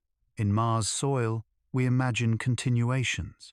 One speaks of where life might come from, the other of where it might go. Between them, humanity stands, small and temporary, yet dreaming of bridges across billions of years. Perhaps this is why the silence feels heavy. To speak openly of these reflections is to admit how much we still do not know, how much remains speculation. And yet silence can also be a mirror. NASA's quietness, about 3, I divided by Atlas, echoes its careful tone about Mars. Both subjects resist easy answers. Both require patience, humility, and the ability to hold wonder without closure. In this way, the comet and the planet mirror not only each other, but the human condition itself. We are beings suspended between knowledge and mystery, yearning and patience. As 3I divided by Atlas drifts farther beyond Mars, the mirror fades but does not vanish. The planet remains behind, glowing rust red in the sun, while the comet carries onward, glowing faintly blue. 2 colors, 2 voices in the cosmic choir, both singing of life in different registers. If you listen closely, you can almost hear harmony, a soft duet, across the silence of space. Close your eyes and imagine their song. Mars sings of water, lost, and soil that still remembers. 3. I divided by Atlas sings of molecules carried across eons. Together, they form a lullaby of potential. Life could have been here. Life could begin elsewhere. Life is not a single story, but a chorus. As you breathe, you join that chorus. You too are made of dust, of molecules once scattered by ancient stars, of water once frozen in comets. You are a child of the same seeds, mirrored in both planet and traveler. And so we leave Mars behind, though only in thought. The mirror has done its work. It has reminded us that every object we study reflects not only itself, but our own questions. 3. I, divided by Atlas, is not merely passing, it is pausing in our imagination, asking us to look deeper. Ahead lies more silence, but also more wonder. Beyond Mars, beyond reflections, there are still pages, unwritten anomalies, gaps, whispers of knowledge waiting to unfold. The journey continues. Our traveler moves toward the asteroid belt, into regions where fragments of forgotten worlds circle endlessly. What it reveals next may not be light or reflection, but the absence of certainty itself. Where data ends, imagination begins, and it is there, in the unwritten pages, that our story with 3I divided by Atlas deepens. Beyond Mars and its red reflections lies a quieter region of thought, a place where certainty thins and the pages of science fall blank. Every comet, every planet, every beam of starlight that we study becomes part of a grand encyclopedia of the cosmos. But scattered throughout that encyclopedia are gaps, chapters missing, margins scribbled with guesses, places where we have yet to write the story. 3. I divided by Atlas drifts into this territory like a footnote without context, reminding us how much of the book remains unwritten. Anchor facts ground us first. We know its trajectory is hyperbolic, that it will not return, that it comes from outside the solar system. We know it glows faintly blue, that it reacts to the sun, that it passes by Mars and out toward deeper realms.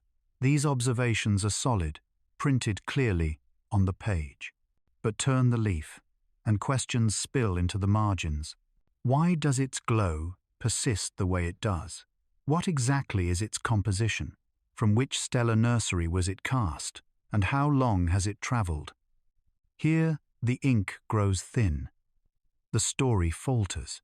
The page is waiting for more words. Science is often imagined as a completed book, heavy and authoritative. But in truth, It is a notebook always open. Each discovery adds a line, sometimes a paragraph, but rarely a finished chapter. With interstellar visitors, the writing is even more fragile. They arrive briefly, fade quickly, and leave us with half-sentences. Oumuamua left a page of riddles. Its shape uncertain, its acceleration unexplained. Borisov left a more complete entry. A comet like those we know but still marked alien. 3. I divided by Atlas adds another half-written line, one that trails off into dots. For those who seek closure, this is frustrating. For those who seek wonder, it is liberating. The anomaly here is silence, the recognition that science is not always ready to speak.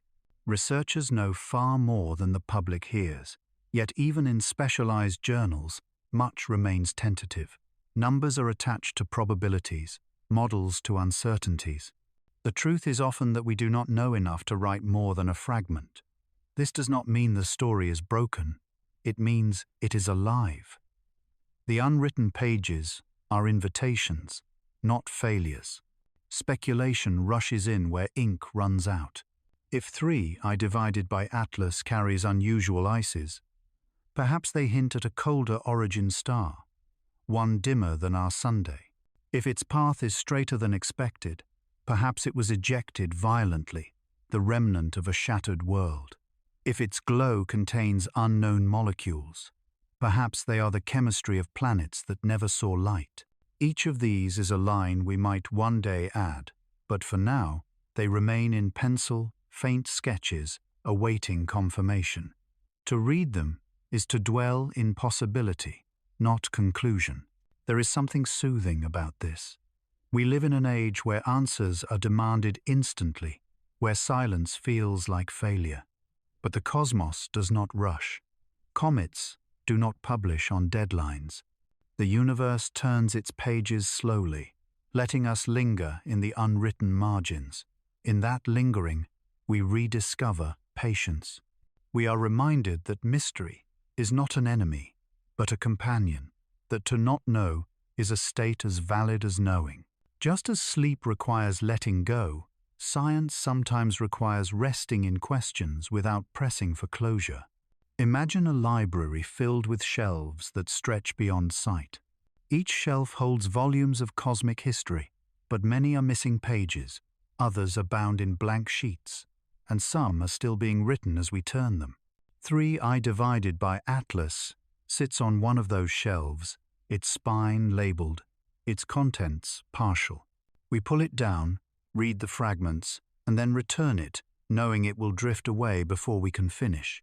The book remains incomplete, but we are richer for having touched it. This incompleteness also mirrors us. Each of us is an unwritten page, full of questions about who we are, why we exist, where we are going. To look at 3I, divided by Atlas, is to see that reflection. The comet carries chemistry we cannot yet name, just as we carry feelings we cannot yet explain. The traveler passes on, leaving us to write our own margins, to fill our own silences with meaning.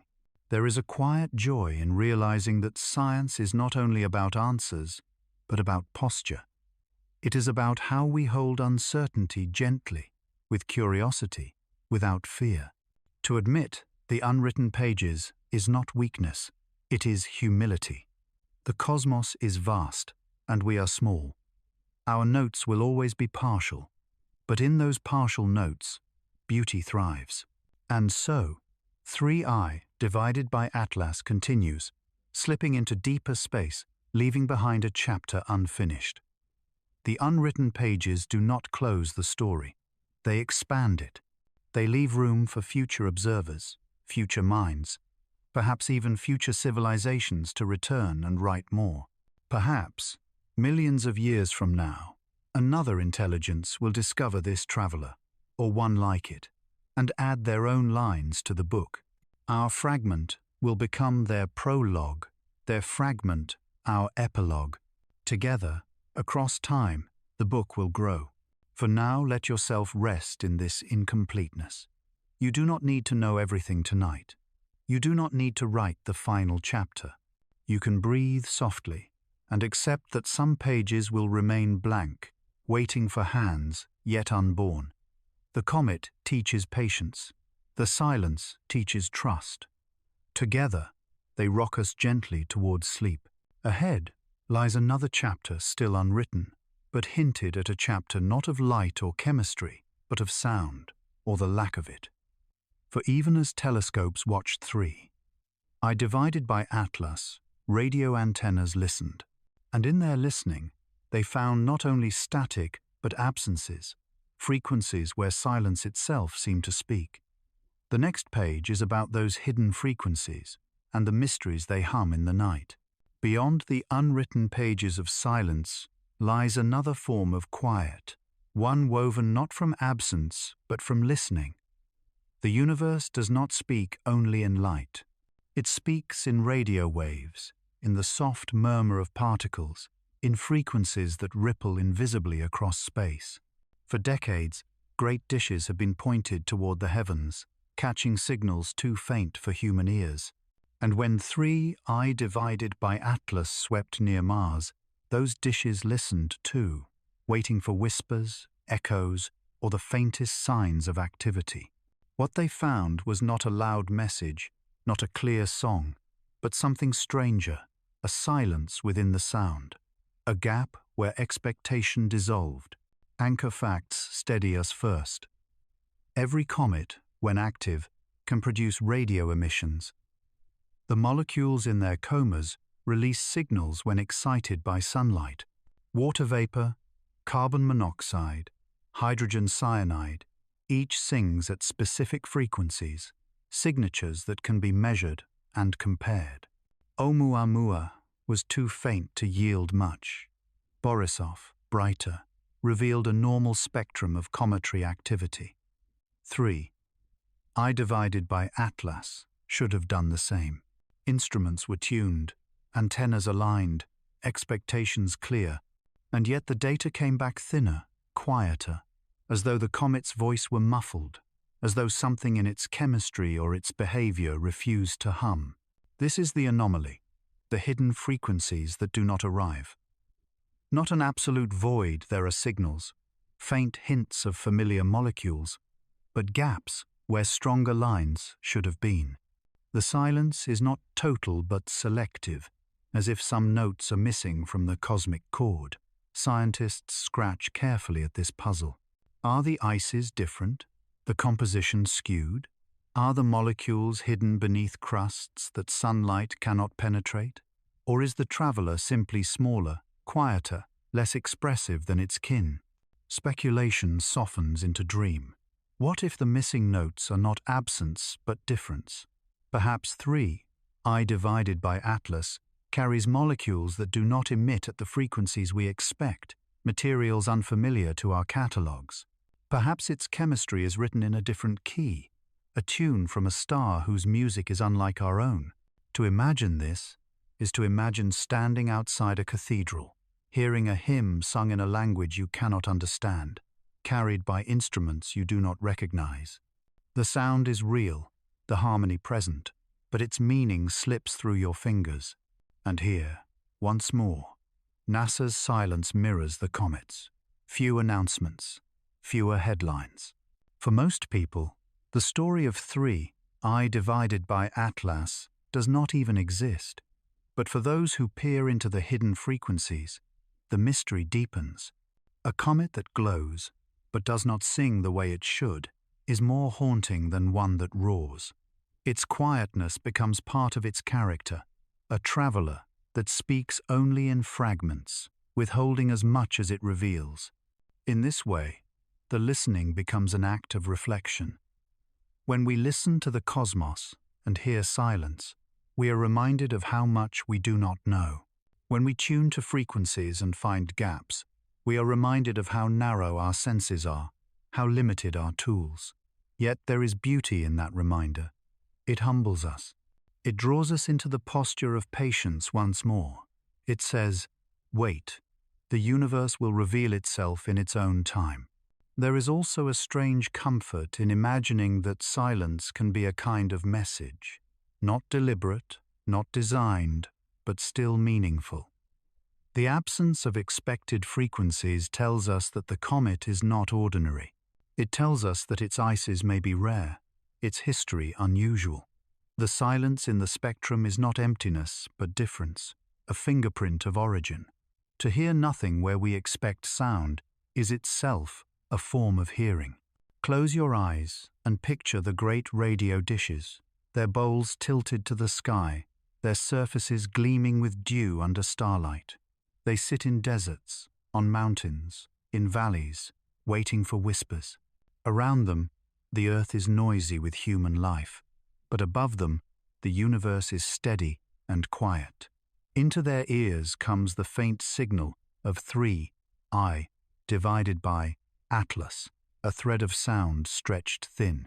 Scientists lean closer, adjust dials, subtract noise, amplify faint lines. Still, the pattern resists. Still, the silence hums. In that silence, our own inner frequencies stir. We too have notes missing, questions unanswered.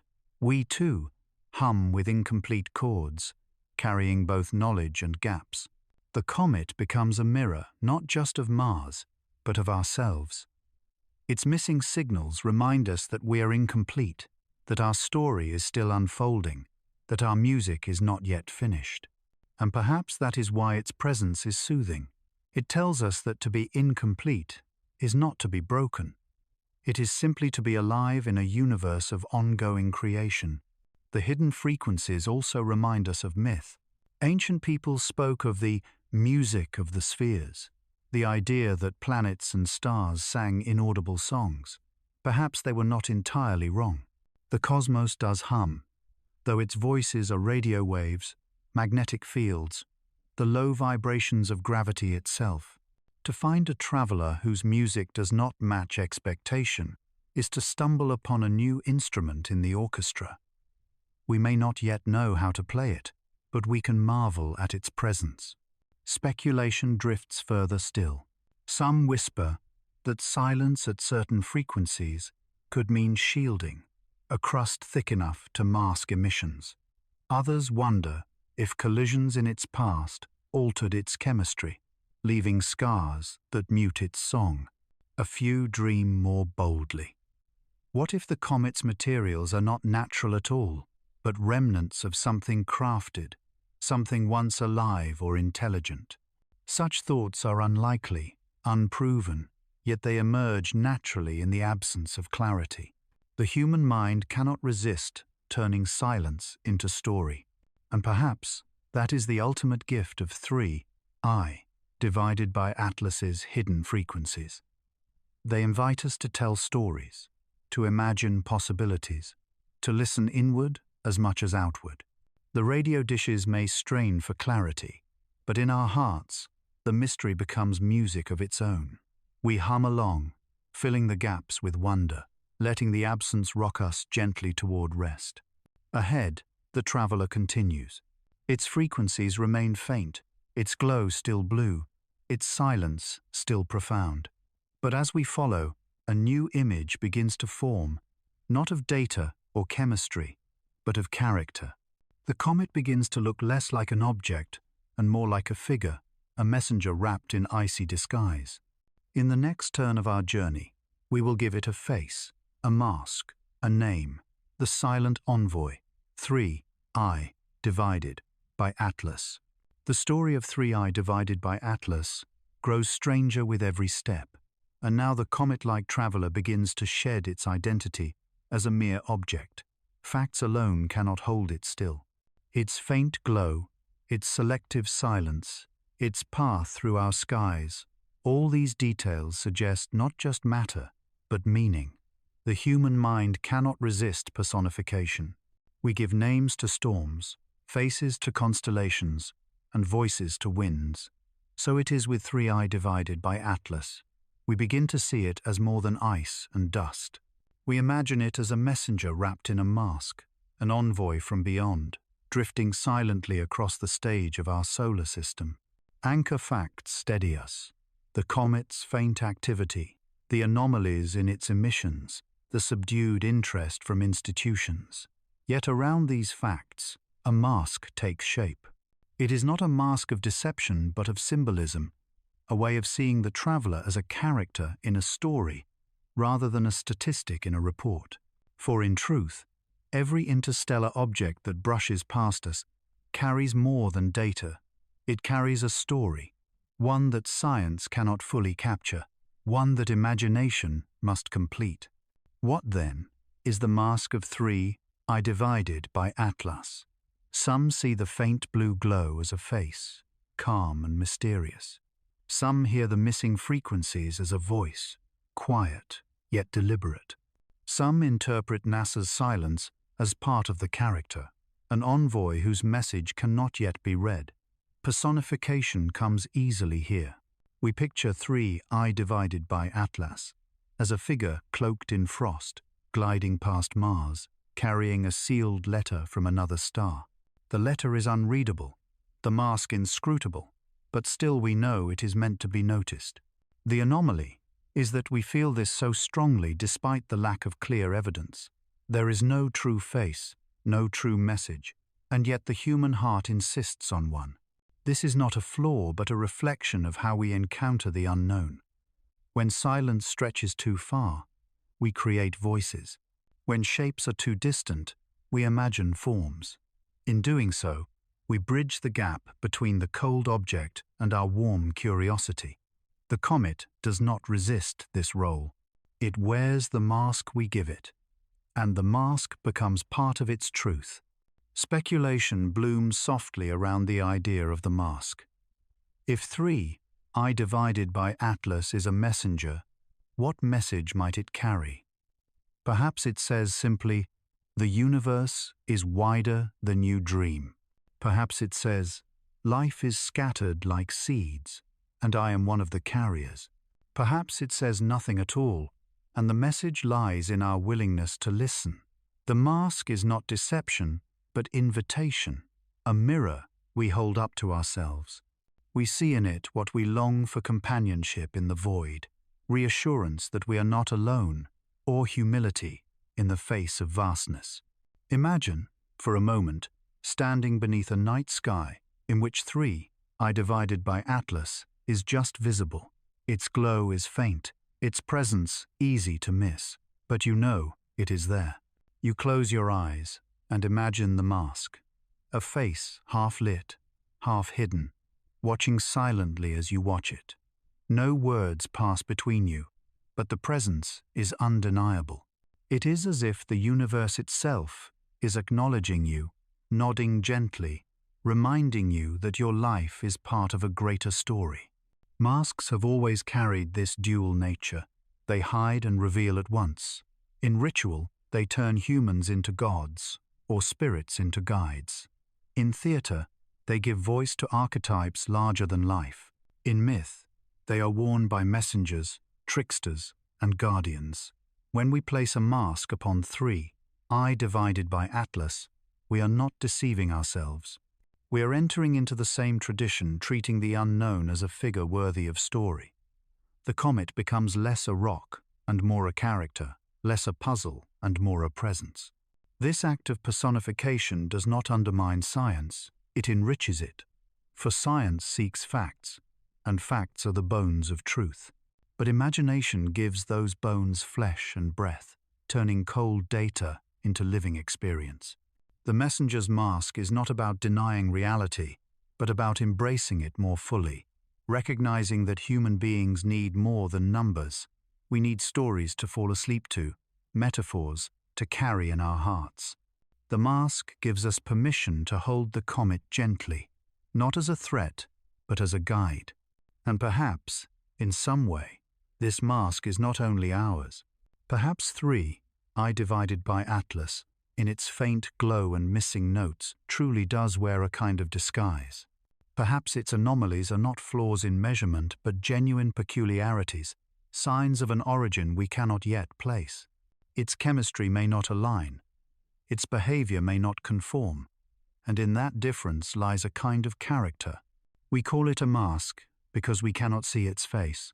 But maybe this is its face, a quiet reminder that not all travelers resemble the hosts they visit. Close your eyes again. Imagine the mask not as human, not as carved wood or painted cloth, but as a shimmer of frost across an ancient traveler's surface. Imagine the blue glow as eyes, the faint dust as breath, the missing frequencies as silence held like a secret. It passes without demanding attention, yet leaves you changed for having glimpsed it. You feel calmer, smaller, and somehow more complete, as if you have met a teacher who spoke no words but taught you everything in silence. The messenger's mask leads naturally to reflection. If the comet is a figure, then what role do we play? Perhaps we are the audience, sitting in the dark theater of the solar system, watching characters cross the stage. Perhaps we are fellow travelers, briefly meeting at a cosmic inn, exchanging glances before moving on. Or perhaps we are children, watching an elder pass, unable to understand the language but sensing the weight of the lesson. In each case, the mask allows us to participate in the story, to see ourselves reflected in its silence. And so I, divided by Atlas, continues, wearing its mask as it drifts beyond Mars. The mask is not permanent. One day its glow will fade, its dust will scatter, and it will vanish from view. But the impression it leaves will endure. We will remember it not only as data in a catalogue, but as a figure in our dreams. And perhaps that is its true message, that even fleeting visitors can leave lasting marks, that even silent envoys can speak volumes. Ahead lies another echo of this theme. For just as we personify I divided by Atlas, ancient cultures once personified their own sky wanderers. They wove prophecies and legends, imagining comets as divine heralds or omens of fate. To understand the traveler fully, we must hear those forgotten prophecies too, for they resonate with the mask we have given it. The next part of our journey belongs to them. Every culture that ever tilted its gaze skyward found language for wanderers in the heavens. Stars were fixed, planets traced long loops, but comets, those sudden streaks of light, were unsettling, uninvited guests. They came without warning, stayed briefly, and then dissolved into memory. To explain such strangeness, people reached for prophecy. They imagined omens, divine warnings, or promises from beyond. Now, as I divided by Atlas drifts across our awareness wearing its mask of silence and glow, we are drawn back to those forgotten voices. Their words, though ancient, echo softly in the way we still respond to the unknown. Anchor facts remind us that human records of comets stretch thousands of years. The Babylonians etched their appearances onto clay, treating them as signs of royal fate. Chinese astronomers documented comets meticulously, assigning each shape and color to particular events, wars, famines, or changes in dynasty. In medieval Europe, comets were hairy stars, often linked with death or plague. Prophecy clung to them because they defied expectation. The regular planets were reliable. Comets disrupted that reliability. They were nature's punctuation marks, breaking into the steady script of the heavens. But there are deeper, less remembered prophecies. Among African traditions, stories told of visitors from the sky who seeded wisdom or catastrophe. In Islamic texts, some scholars spoke of celestial signs as reminders of divine order. In Hindu cosmology, fiery wanderers in the sky were linked to cycles of destruction and renewal, a reminder that creation is never permanent. Even the Norse saw comets as signs of Ragnarok, streaks of fire foreshadowing the end of the world. Each prophecy reflected human vulnerability, the awareness that life on Earth is fragile, and the heavens might intervene at any moment. The anomaly is that despite such fear, comets also inspired hope. Some prophecies treated them not as harbingers of doom, but as signs of new beginnings. In Japan, a bright comet was once interpreted as a brush from the gods sweeping away misfortune. In Polynesian myths, streaks in the sky were guides for voyagers, pointing the way across the sea. The duality remains: destruction and renewal, ending and beginning, loss and promise. The comet is never one thing. It wears many masks, and each prophecy reveals a facet of human imagination. Speculation about 3I, divided by Atlas, fits into this lineage. NASA may not call it an omen, but silence itself functions like prophecy. Into the absence of words, meaning rushes. Some imagine that the blue glow is a sign of change, a cosmic whisper that humanity is entering a new era. Others think of its seeds of chemistry as promises that life is abundant, that we are not alone. Still others hear warning in its silence that we are fragile, that mysteries may outpace our understanding. Though we cloak our language in science, the impulse is the same as it was in Babylon or ancient China. We see the unusual, and we search for meaning larger than ourselves. Imagine standing among the ruins of an ancient temple. The walls are carved with stars, the ceiling painted with comets sweeping across. Priests once stood here, reading the sky, telling kings what the omens meant. Their voices are gone, their prophecies forgotten, but the carvings remain. You close your eyes and feel the continuity, the same awe, the same uncertainty, the same hunger for answers. 3I divided by Atlas becomes part of that inheritance. Its glow is no less mysterious than the fiery streaks that terrified emperors. Its silence is no less profound than the gaps that made ancient priests whisper. The forgotten prophecies remind us that comets have always been mirrors of human concerns. When societies were stable, they were read as blessings. When societies were fragile, they became warnings. Today, our world is both stable and fragile. We have technology and science, but also crises and fears. No wonder 3I divided by Atlas awakens both hope and anxiety. It is not the comet itself that dictates the prophecy, it is us. We cast our worries and dreams into the sky, and the comet reflects them back, wearing whichever mask we need it to wear. This reflection is soothing when we accept it. It means we are not foolish for imagining meaning in a comet. We are human. We belong to a lineage of dreamers who have always looked upward for guidance. 3I divided by Atlas is simply the latest surface onto which we project our questions. The forgotten prophecies are not irrelevant. They are reminders that meaning is as much a human necessity as air or water. Even if the comet says nothing, our interpretation of it says much about who we are. Close your eyes and imagine the comet drifting silently overhead, its blue light faint, its path steady. Imagine ancient voices whispering alongside it, Babylonian scribes murmuring warnings, Chinese astronomers sketching its glow, Norse poets chanting of endings, Polynesian navigators following its trail.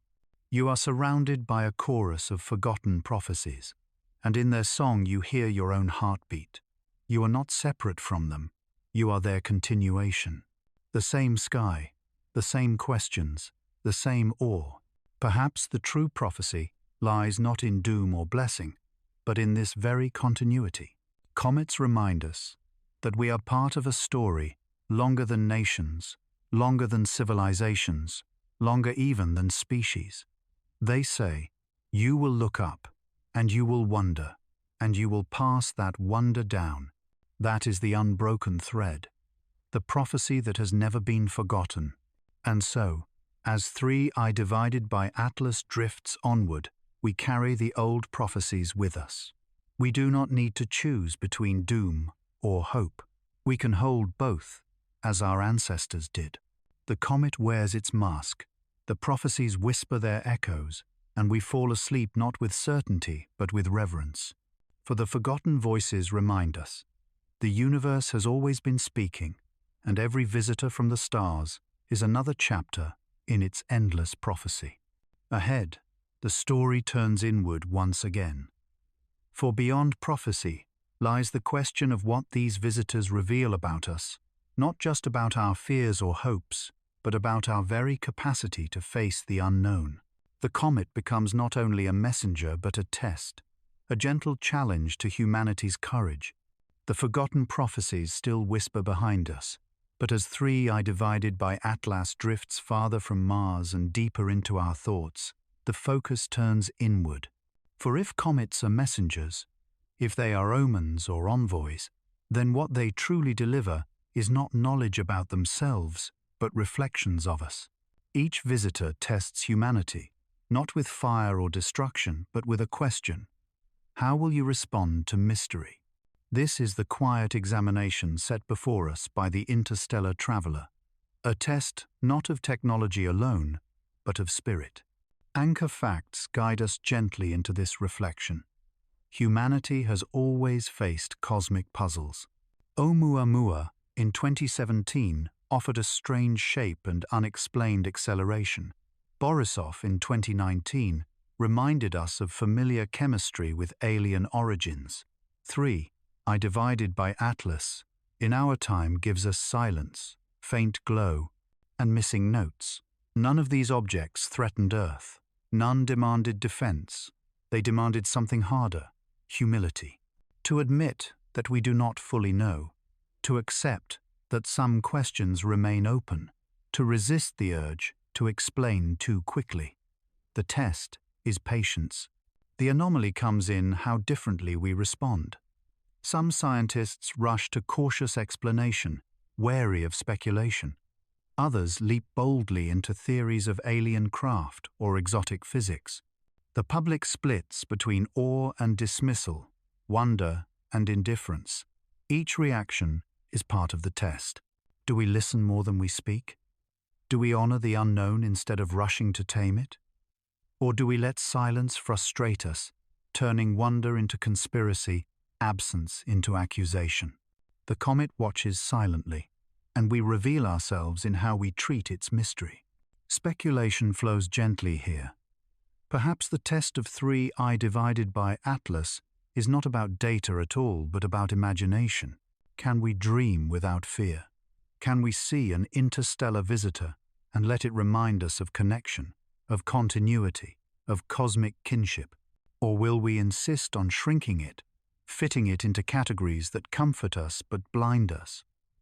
The comet's silence becomes a mirror of our own choice, to be restless or restful, to grasp or to wonder. Imagine yourself standing at a window late at night, looking up at the stars. Somewhere out there, 3I divided by Atlas drifts unseen. You know it is there, even if your eyes cannot find it. In that moment, you feel the test pressing softly against your chest. Will you demand proof, images, certainty? Or will you accept the presence without needing to own it, allowing the mystery itself to be enough? This is the challenge the comet offers: to rest in unknowing, to let awe be sufficient. The test extends beyond individuals. It touches institutions, governments, and the whole of civilization. When confronted with the unknown, do we hoard information or do we share it?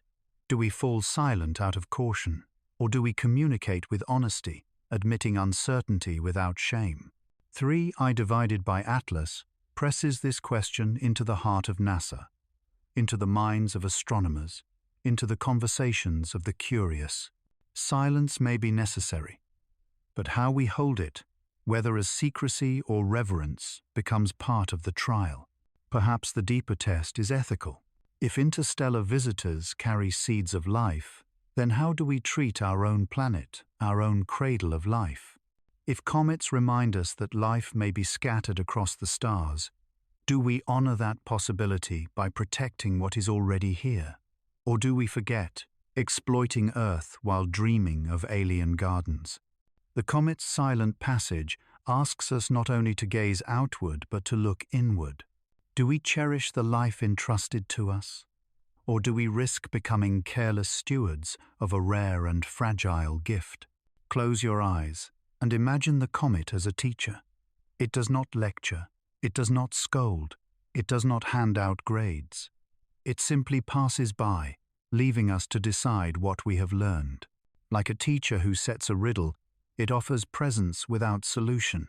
The grade we receive is written not in the comet's chemistry, but in our response, humility, patience, care. The test is not whether we can measure every molecule, but whether we can remain kind in the face of the unknown. History shows that humanity often fails such tests. When faced with the unfamiliar, we turn to fear, to suspicion, to conflict. But history also shows resilience. We learn, slowly, painfully, to widen our understanding. The skies once terrified us with comets, yet now we send spacecraft to greet them. We once feared eclipses, yet now we travel across continents to witness them in joy. 3. I, divided by Atlas, may be testing us once again, inviting us to rise above fear and embrace reverence instead. This test is not about right or wrong answers, but about posture. It is about how we hold ourselves before mystery, whether rigid and defensive or soft and curious. The comet's faint glow is like a candle placed in a dark room. We can choose to curse the shadows, or we can sit quietly, letting the candlelight guide us into reflection. The choice is ours, and the comet passes on regardless. The reflection grows even more personal. Perhaps each of us, in our own lives, faces 3 I divided by Atlas in different forms. A challenge we cannot explain, a silence from someone we love, a moment where knowledge fails and patience alone remains. How do we respond? Do we rush, panic, fill the silence with noise, or do we breathe, wait, and let the silence teach us? The comet's test is universal, but its lessons apply in every human heart. And so, as 3 I divided by Atlas moves beyond Mars and into the asteroid belt, the test remains with us. The comet drifts away, but the question stays: how will you respond to what you cannot yet know? The answer does not need to be loud. It can be as quiet as breath, as gentle as sleep. For sometimes, passing a test means simply refusing to hurry, refusing to fear, refusing to close the book before it is ready to be written. Ahead lies another rhythm in the story, one less about questions and more about cadence. For if 3 I divided by Atlas is a test, it is also a lullaby. Its orbit, its passage, its glow all move in slow cycles, like the breath of a sleeping giant. To follow it is to enter that rhythm, to feel the cosmic breath lulling us deeper into rest. The test of humanity lingers in the air, like a question not yet answered. But as 3 I divided by Atlas continues its passage, another presence emerges, not a challenge, but a rhythm.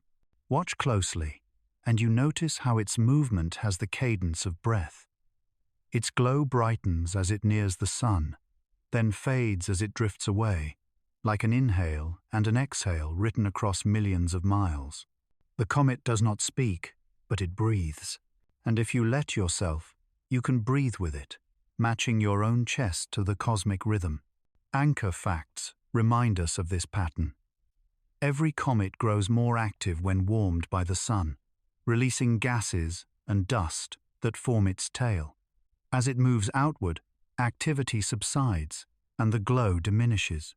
This cycle is predictable, steady, a kind of respiration. 3 I divided by Atlas, though an interstellar visitor, follows this same dance. Its faint blue emissions wax and wane, a cosmic inhale and exhale. To track it through telescopes is to watch lungs of ice expand and contract on a scale beyond imagination. The anomaly lies in how powerfully this rhythm resonates with us. Human beings are tuned to breath.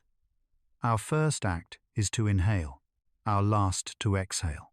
Between those two lies every joy and sorrow. To see breath reflected in the sky is to feel kinship with the cosmos. It is as though 3 I divided by Atlas joins us in our most intimate rhythm, reminding us that the universe itself moves in cycles of inhalation and release.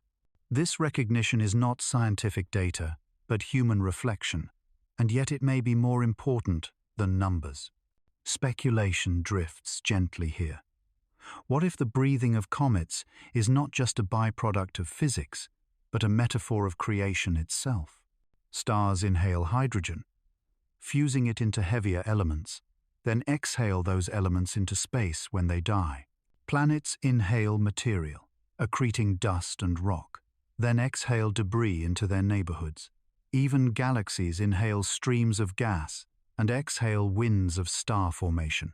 On every scale, the universe breathes. To see 3I divided by Atlas exhale its faint blue tail is to glimpse this universal respiration in miniature.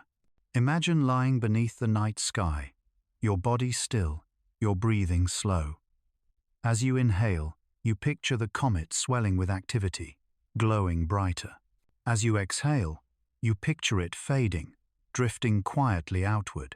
Soon, your breath and the comet's breath are one, a rhythm that lulls you toward calm. This is not fantasy, but a practice, a way of aligning yourself with the cosmos, letting its vast cycles steady your own small pulse. The comet becomes a teacher of rest, not by words, but by rhythm. The cosmic breath also has a spiritual dimension. Many traditions link breath to life force. Prana in Hindu thought, chi in Chinese philosophy, ruach in Hebrew scripture, pneuma in Greek. To breathe is to be alive, and to stop is to die. By breathing with 3I divided by Atlas, we imagine that life force extending beyond Earth, carried into the dark by frozen travelers. The comet's tail becomes an exhalation of the stars themselves, a reminder that life may be seeded in the very act of cosmic breathing. There is comfort in this thought. If the universe breathes, then we are not isolated. We are participants in a larger respiration. Our inhalations are matched by comets, stars, and galaxies. Our exhalations join theirs in an unseen harmony. We belong to a choir of breathing, a symphony of lungs that stretch from atoms to clusters of galaxies. 3I divided by Atlas is simply the note we can hear most clearly tonight, a faint exhale carrying us gently into sleep. The rhythm also reshapes how we see time. Breath is cyclical, not linear. Each inhale and exhale repeats, each cycle blending into the next. The comet reminds us that cosmic time is not only progression, but return. Though 3I divided by Atlas itself may never loop back, other comets will, other visitors will. The breath of the universe is continuous, always rising, always falling. To rest in that rhythm is to let go of urgency, to accept that we are not racing to a finish but flowing in a cycle. Close your eyes and let that rhythm settle into you. Feel your chest expand as the comet brightens. Feel it release as the comet fades. There is no rush. There is no failure. There is only the ongoing breath of existence. Even silence becomes part of it. The pause between inhale and exhale. The moment of stillness that holds the entire rhythm together. Perhaps this is the deepest gift of 3I divided by Atlas. Not data or discovery, but cadence. It invites us to slow down, to breathe with the cosmos, to accept that mystery can be restful.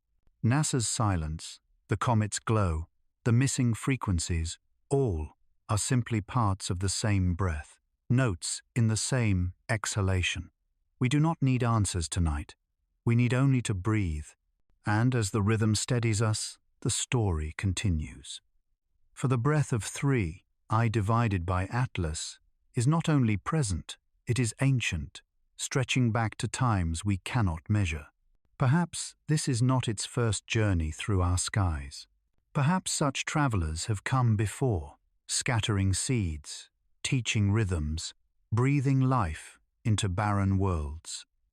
The past may hold encounters forgotten, and the future may hold returns yet to come. The breath is timeless, and so is the journey. The breath of 3 I divided by Atlas, lingers in our minds, a rhythm that soothes, even as it fades into distance. But as we watch this traveler exhale its faint glow, a new question forms.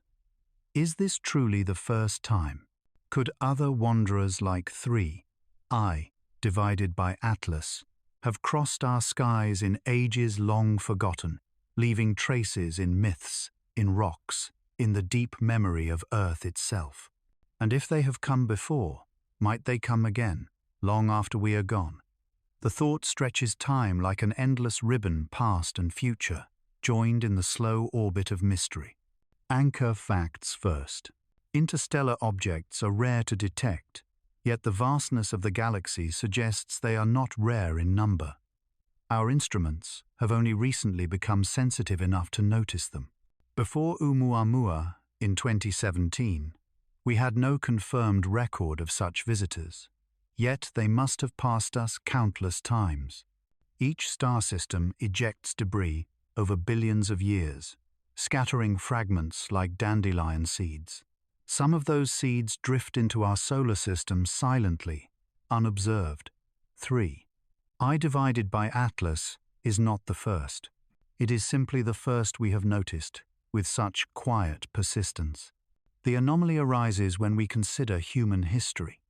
Myths and records are filled with strange, celestial appearances, fiery stars, blue lights, sudden comets that defied patterns. Many of these were comets, native to our system, looping back across centuries. But some descriptions remain peculiar.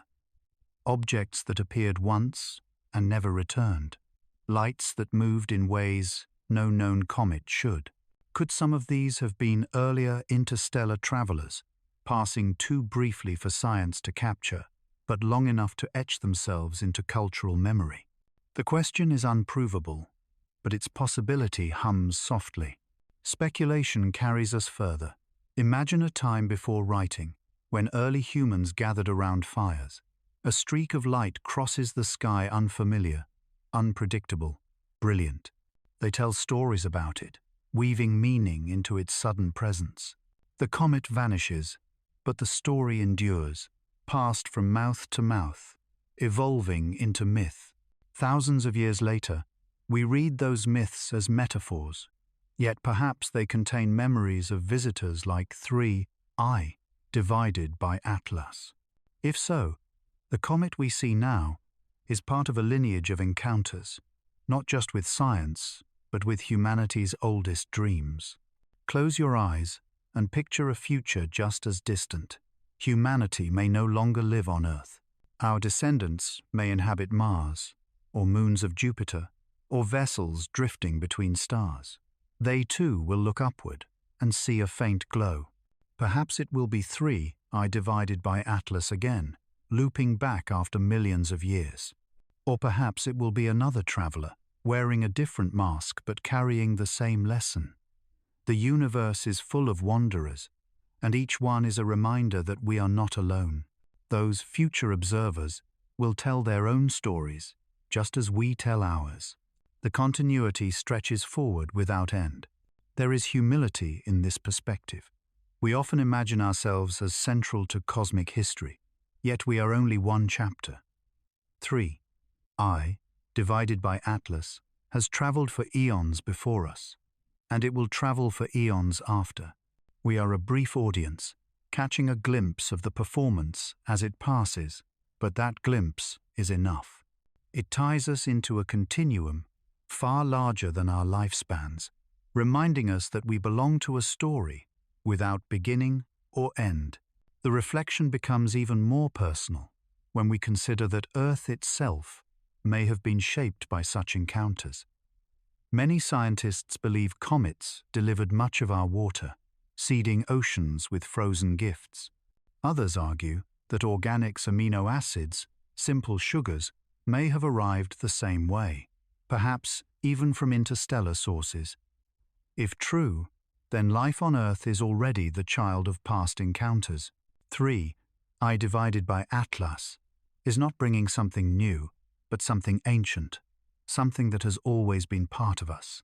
Its passage is not alien, but familial, Speculation then turns toward the future. If interstellar travelers seeded Earth, could they seed other worlds as well? Could Mars, Europa, or distant exoplanets receive similar gifts? Each comet becomes a courier, carrying packages of possibility. The future of life in the galaxy may depend on such deliveries. Our role, then, is not just to study them, but to recognize their generosity, to see them as part of the same breath that sustains us. Imagine Earth, millions of years from now, long after humanity's time. Perhaps our species has vanished or transformed. Yet comets will still pass. Perhaps one will deposit seeds into the soil of a recovering Earth, sparking life anew. Or perhaps they will pass unnoticed, carrying fragments of our chemistry outward, spreading our story to stars we will never see. Either way, the cycle continues, past feeding into future, future echoing the past. This continuity is soothing. It tells us that nothing is wasted, not even silence. Every comet, every traveler, every faint glow contributes to the long rhythm of creation. Our role is small, but it is real. To notice, to wonder, to record, to dream. In doing so, we become part of the cycle. We write our presence into the same book that comets carry across the stars. The test, then, is not only for humanity as we are now, but for the humanity that will follow. Will they remember to look up? Will they honor the visitors as we have tried to? Will they breathe with the cosmos instead of rushing against it? These are questions we cannot answer, but the comet's passage plants them like seeds in the soil of time. Perhaps one day, they will bloom in minds not yet born. As three eye divided by Atlas drifts outward, we feel the tug of both directions. The past whispers that it has happened before. The future promises that it will happen again. We stand in the middle, brief witnesses, yet part of the eternal chain. The comet's journey is not ours to control, but ours to cherish. It tells us, you are not the first, and you will not be the last. You are part of something infinite. And so the traveler fades farther, but its breath lingers, its seeds scatter, its memory anchors. Ahead, the reflection shifts once more. For if the past and future stretch endlessly, what remains is the present, the thin edge of now, where science and dream overlap.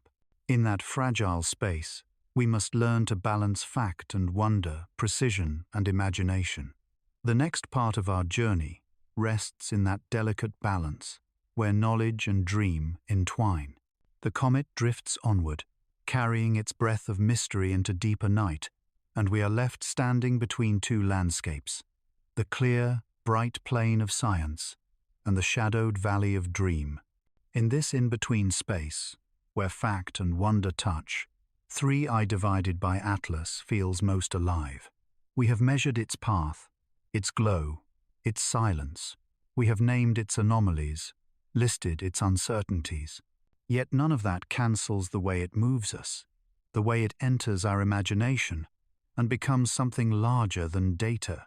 To understand this traveler fully, we must live in both worlds at once, half scientist, half dreamer. Anchor facts, steady our step. We know three. Eye divided by Atlas is the third confirmed interstellar object. We know it travels a hyperbolic trajectory, slipping into the solar system and out again without return.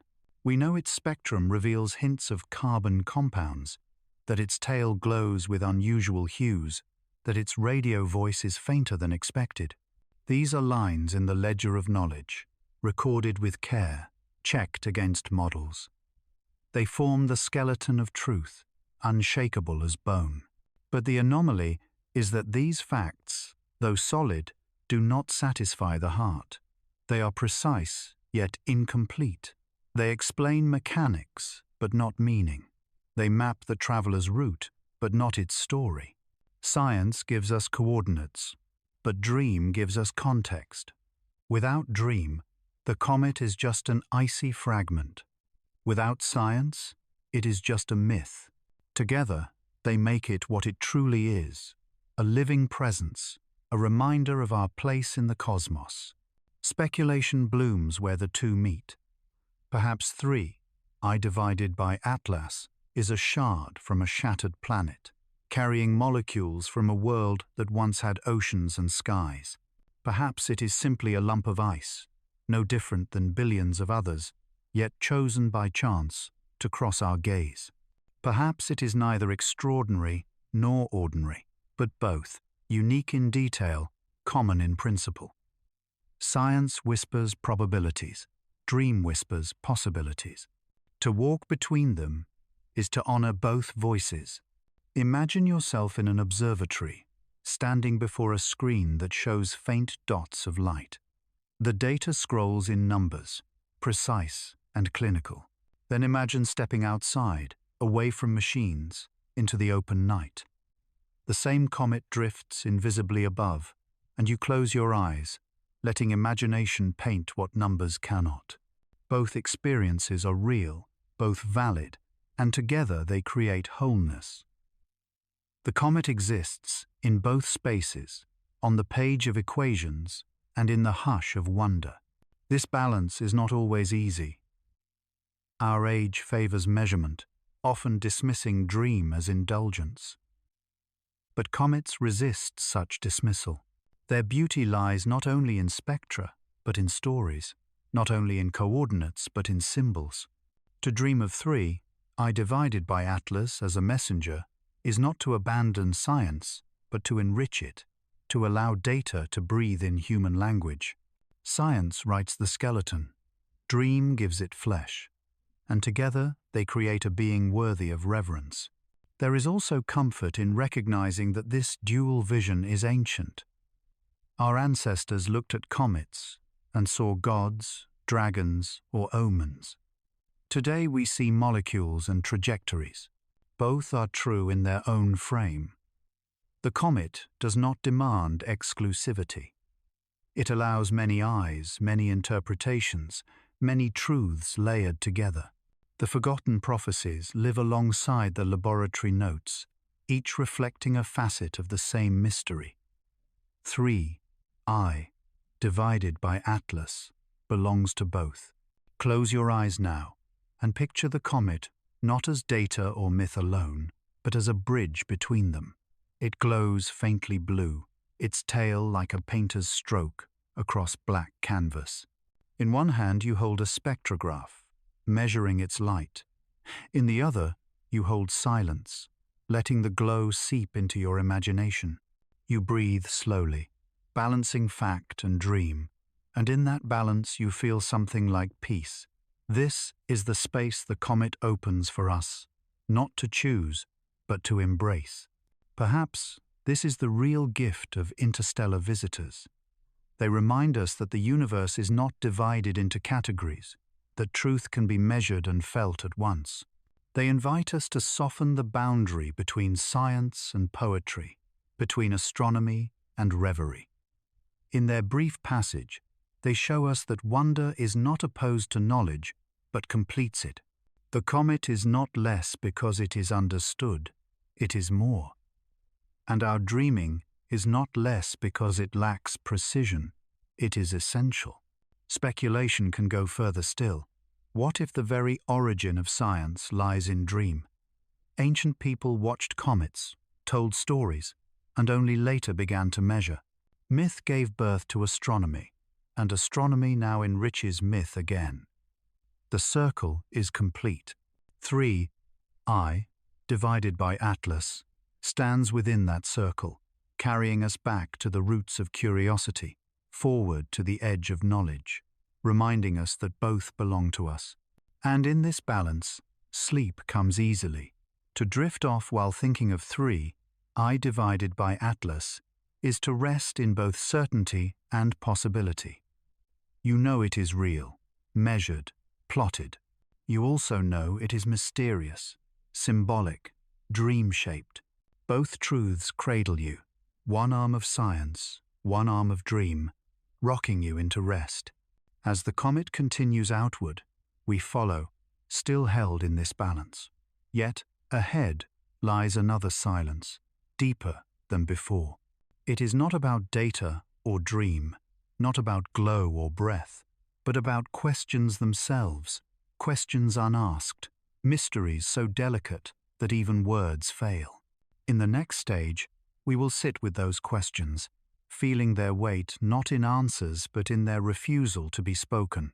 The comet drifts farther still, its blue whisper fading into the endless black, and we arrive at a threshold more delicate than silence. For all the questions we have asked about 3, I, divided by Atlas, its origin, its chemistry, its path, there remain others that stay unspoken. These are the questions too fragile to voice, the ones we sense but rarely articulate. They float in the background like shadows of thought, unformed yet powerful. Perhaps they are the most important questions of all. Anchor facts settle us first. Science has asked much. What is its speed? What molecules glow in its tail? What forces shaped its path? These are measurable, calculable, tangible. But beyond the ledger of facts lies another dimension, questions that cannot be plotted on graphs or resolved with spectra. These are questions of meaning, of significance, of human place in the cosmos. And these are often left unasked. For to ask them is to admit vulnerability. The anomaly lies not in what we know, but in what we avoid. Why, for example, do we not often ask if 3, I divided by Atlas, matters to us beyond curiosity? Why do we hesitate to wonder aloud if it has anything to do with life, with purpose, with destiny? We ask about molecules, but not about messages. We ask about trajectory, but not about connection. The unasked questions haunt the edges of discourse, waiting for the courage to be voiced. Speculation invites us to give those questions shape. What if 3, I divided by Atlas, is not only a comet but a reminder, a mirror held up to humanity? What if its silence is not absence but invitation, asking us to pause, to reflect, to measure not only its orbit but our own? What if the most important fact is not where it came from, but what it awakens in us? These are not questions of astronomy, but of existence. They belong as much to dream as to science, and that is why they so often remain unasked. Imagine standing beneath the stars with someone you love. You point upward, explaining what little you know. A comet from another system, glowing faintly, passing through. But deep inside, another question stirs, one you do not say aloud. What does it mean that we are here together, alive, watching this rare visitor? That question is not scientific. It is intimate, unmeasurable, and yet it matters more than chemistry. The comet becomes a backdrop for the unasked question of human connection. Perhaps the greatest unasked question is simple. Are we alone? Not in the shallow sense of aliens in spaceships, but in the profound sense of companionship in the universe. If comets carry seeds of life, if interstellar visitors scatter chemistry across systems, then life may not be rare. But we rarely say the question aloud, perhaps because we fear the silence that might follow. To ask openly is to risk disappointment, to admit yearning, and so the question lingers, half hidden, carried quietly within. There is also the question of time. Will we last long enough to see another? 3. I divided by Atlas passes now, but others will pass again. Will humanity still be here to witness them? Or will another species, perhaps born of seeds carried by comets, gaze upward in our place? We hesitate to ask, because the answer requires confronting our fragility. The comet moves on regardless, and the question remains, hovering like an unfinished sentence. Close your eyes and let these unasked questions rise in you. Feel them like gentle pressure in the chest, not heavy, not frightening, but undeniable. You may not form words, but you know their shape. They are the same questions ancient watchers felt, the same questions future watchers will feel. Comets do not just pass through space, they pass through our silence, stirring thoughts we can barely name. There is comfort in this, strange though it may seem. To have questions unasked is to remain open. Certainty closes doors, but wonder leaves them ajar. The unasked questions are doorways, inviting us to step into mystery without rushing to close it behind us. 3. I, divided by Atlas, reminds us that it is acceptable to live without complete answers, to let longing exist alongside knowledge. Speculation softens here into reflection. Perhaps the universe itself carries unasked questions.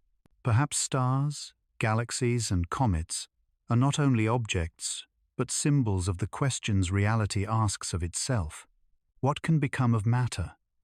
What can grow from chaos? What patterns might emerge?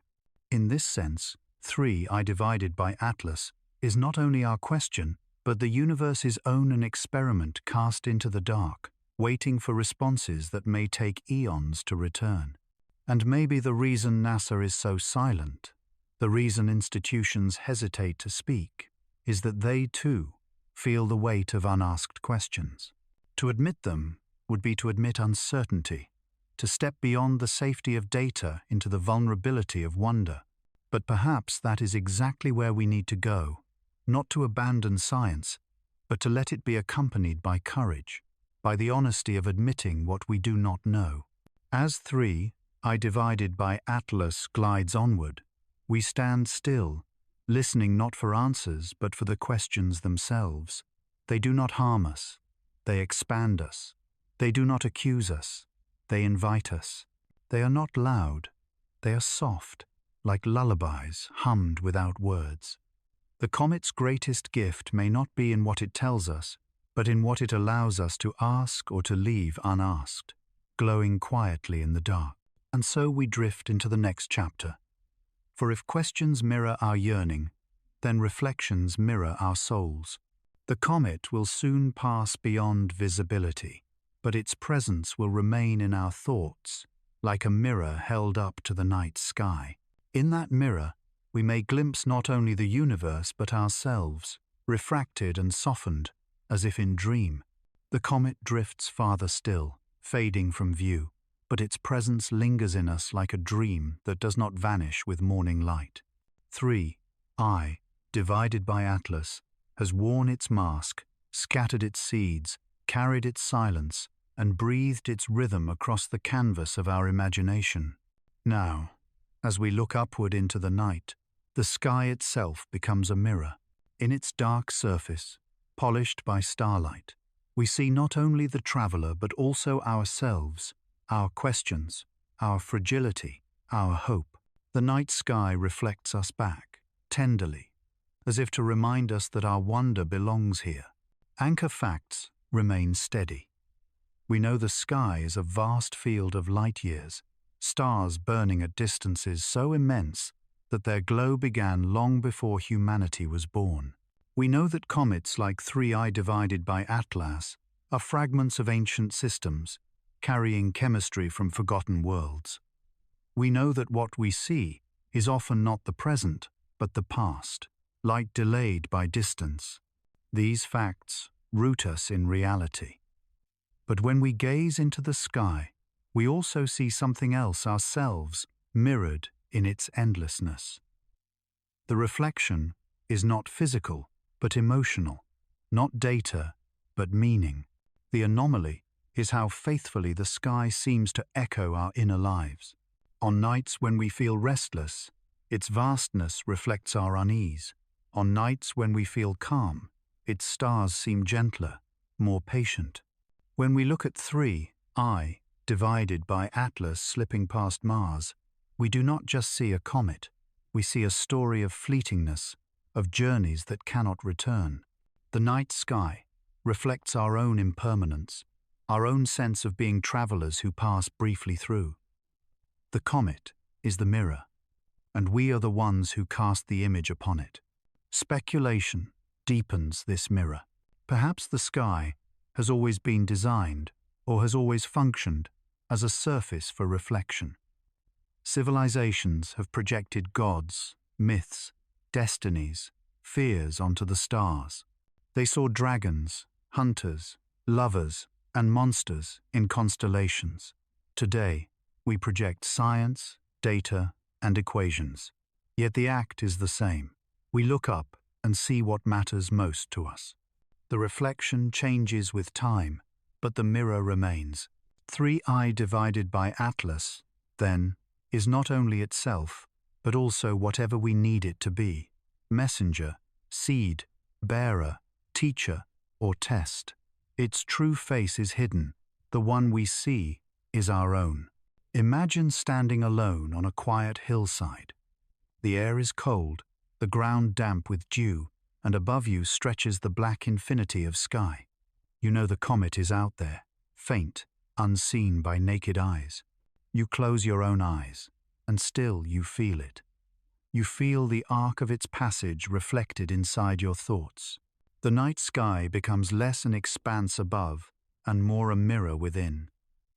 Your breath slows, your body softens, and in the silence, you recognize yourself in the comet's path, fleeting, fragile, yet luminous. This reflection can be unsettling.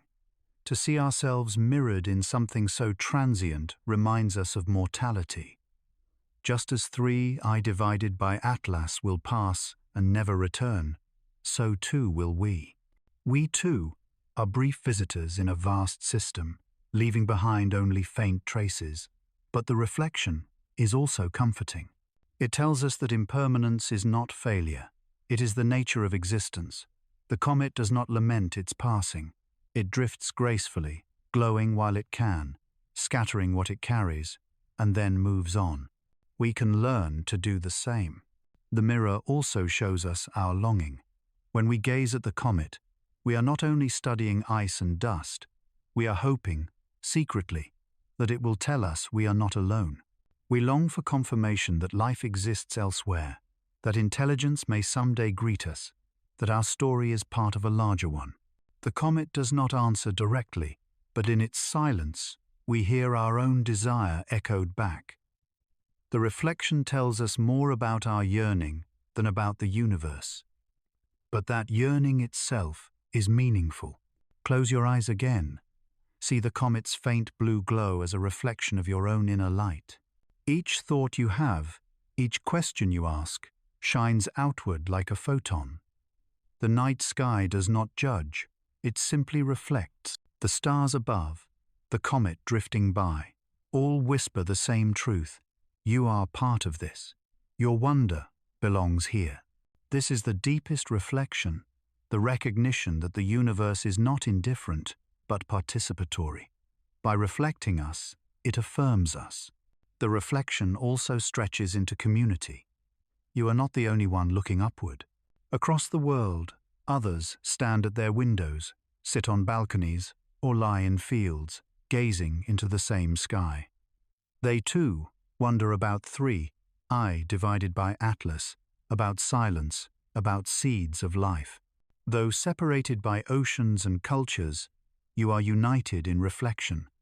The comet is a mirror for humanity itself, showing us that our questions are shared, that our longing is common ground. It is a mirror of unity. And so the night sky becomes a hall of mirrors, each reflection showing a different facet: mortality, longing, unity, awe. 3I divided by Atlas is not only a traveler, but a surface, polished by distance, catching our faces and returning them gently. To see it is to see ourselves not as we are every day, busy and distracted, but as we are in stillness, small, curious, humble, and alive.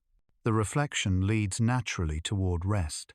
To lie beneath the stars and see yourself mirrored in them is to feel at home in the universe. The questions remain unasked, the answers remain unwritten, but the reflection is enough. It says, you belong. You are part of the mystery. You do not need to solve it to rest within it. And so, we prepare for the final chapter. For as the comet fades and the reflections deepen, what remains is the infinity itself, the lull that holds all mysteries, all questions, all reflections. The night does not end. It only softens into eternity. Ahead lies the final lull of infinity, the closing breath of our journey with 3 divided by Atlas. The comet is almost gone now. 3 I divided by Atlas, the interstellar traveler that has guided us through so many pages of silence and wonder, recedes into the dark beyond sight. It leaves us not with noise, nor with clarity, but with something gentler and far more enduring, a lull. It is the lull of infinity itself, a quiet that embraces rather than frightens, a hush that carries us into rest. Anchor facts remind us where we are. 3 I, divided by Atlas, is plotted on a path of escape, its orbit hyperbolic, its return impossible. It has crossed into our solar system like a whisper, passing near Mars, scattering its faint blue glow, offering fragments of chemistry unlike our own.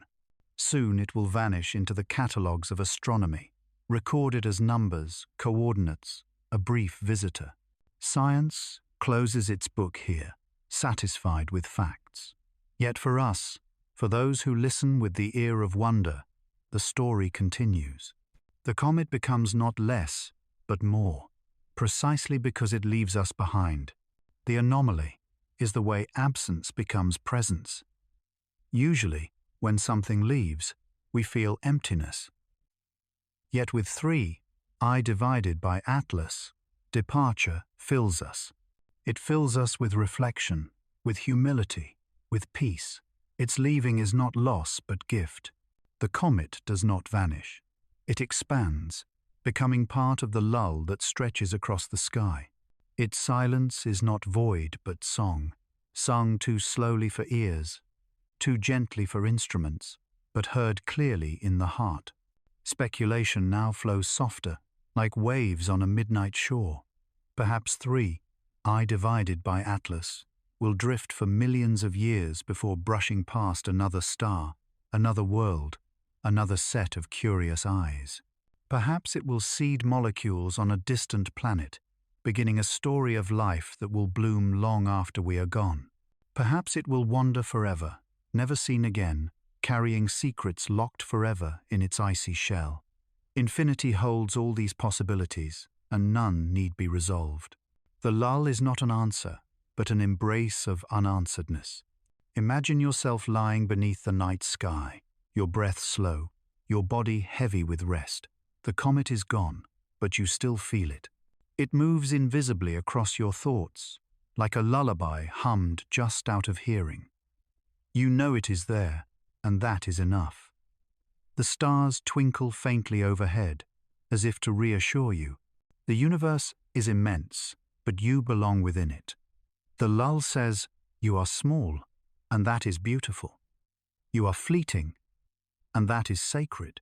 You are part of infinity, and infinity is part of you. Infinity itself is a rhythm of lulls and stirrings. Stars flare, then fade. Galaxies cluster, then drift apart. Planets form, then crumble. Visitors like 3 I, divided by Atlas, arrive, then leave. Nothing is permanent, yet nothing is wasted. The lull is the pause between breaths, the silence between notes, the dark between stars. Without it, the music of existence would be chaos. With it, there is harmony. The comet's gift is to remind us of this harmony, to teach us that stillness is as essential as motion. Close your eyes and breathe with this rhythm. Inhale, as the comet once brightened when warmed by the Sunday. Exhale, as it fades into distance. Inhale, as the universe swells with creation.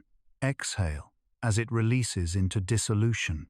You are not apart from this rhythm, you are inside it. Your breath is the universe's breath. Your rest is the universe's rest. The lull of infinity flows through you, steady and kind. Perhaps this is why the story of 3 I divided by Atlas matters so deeply.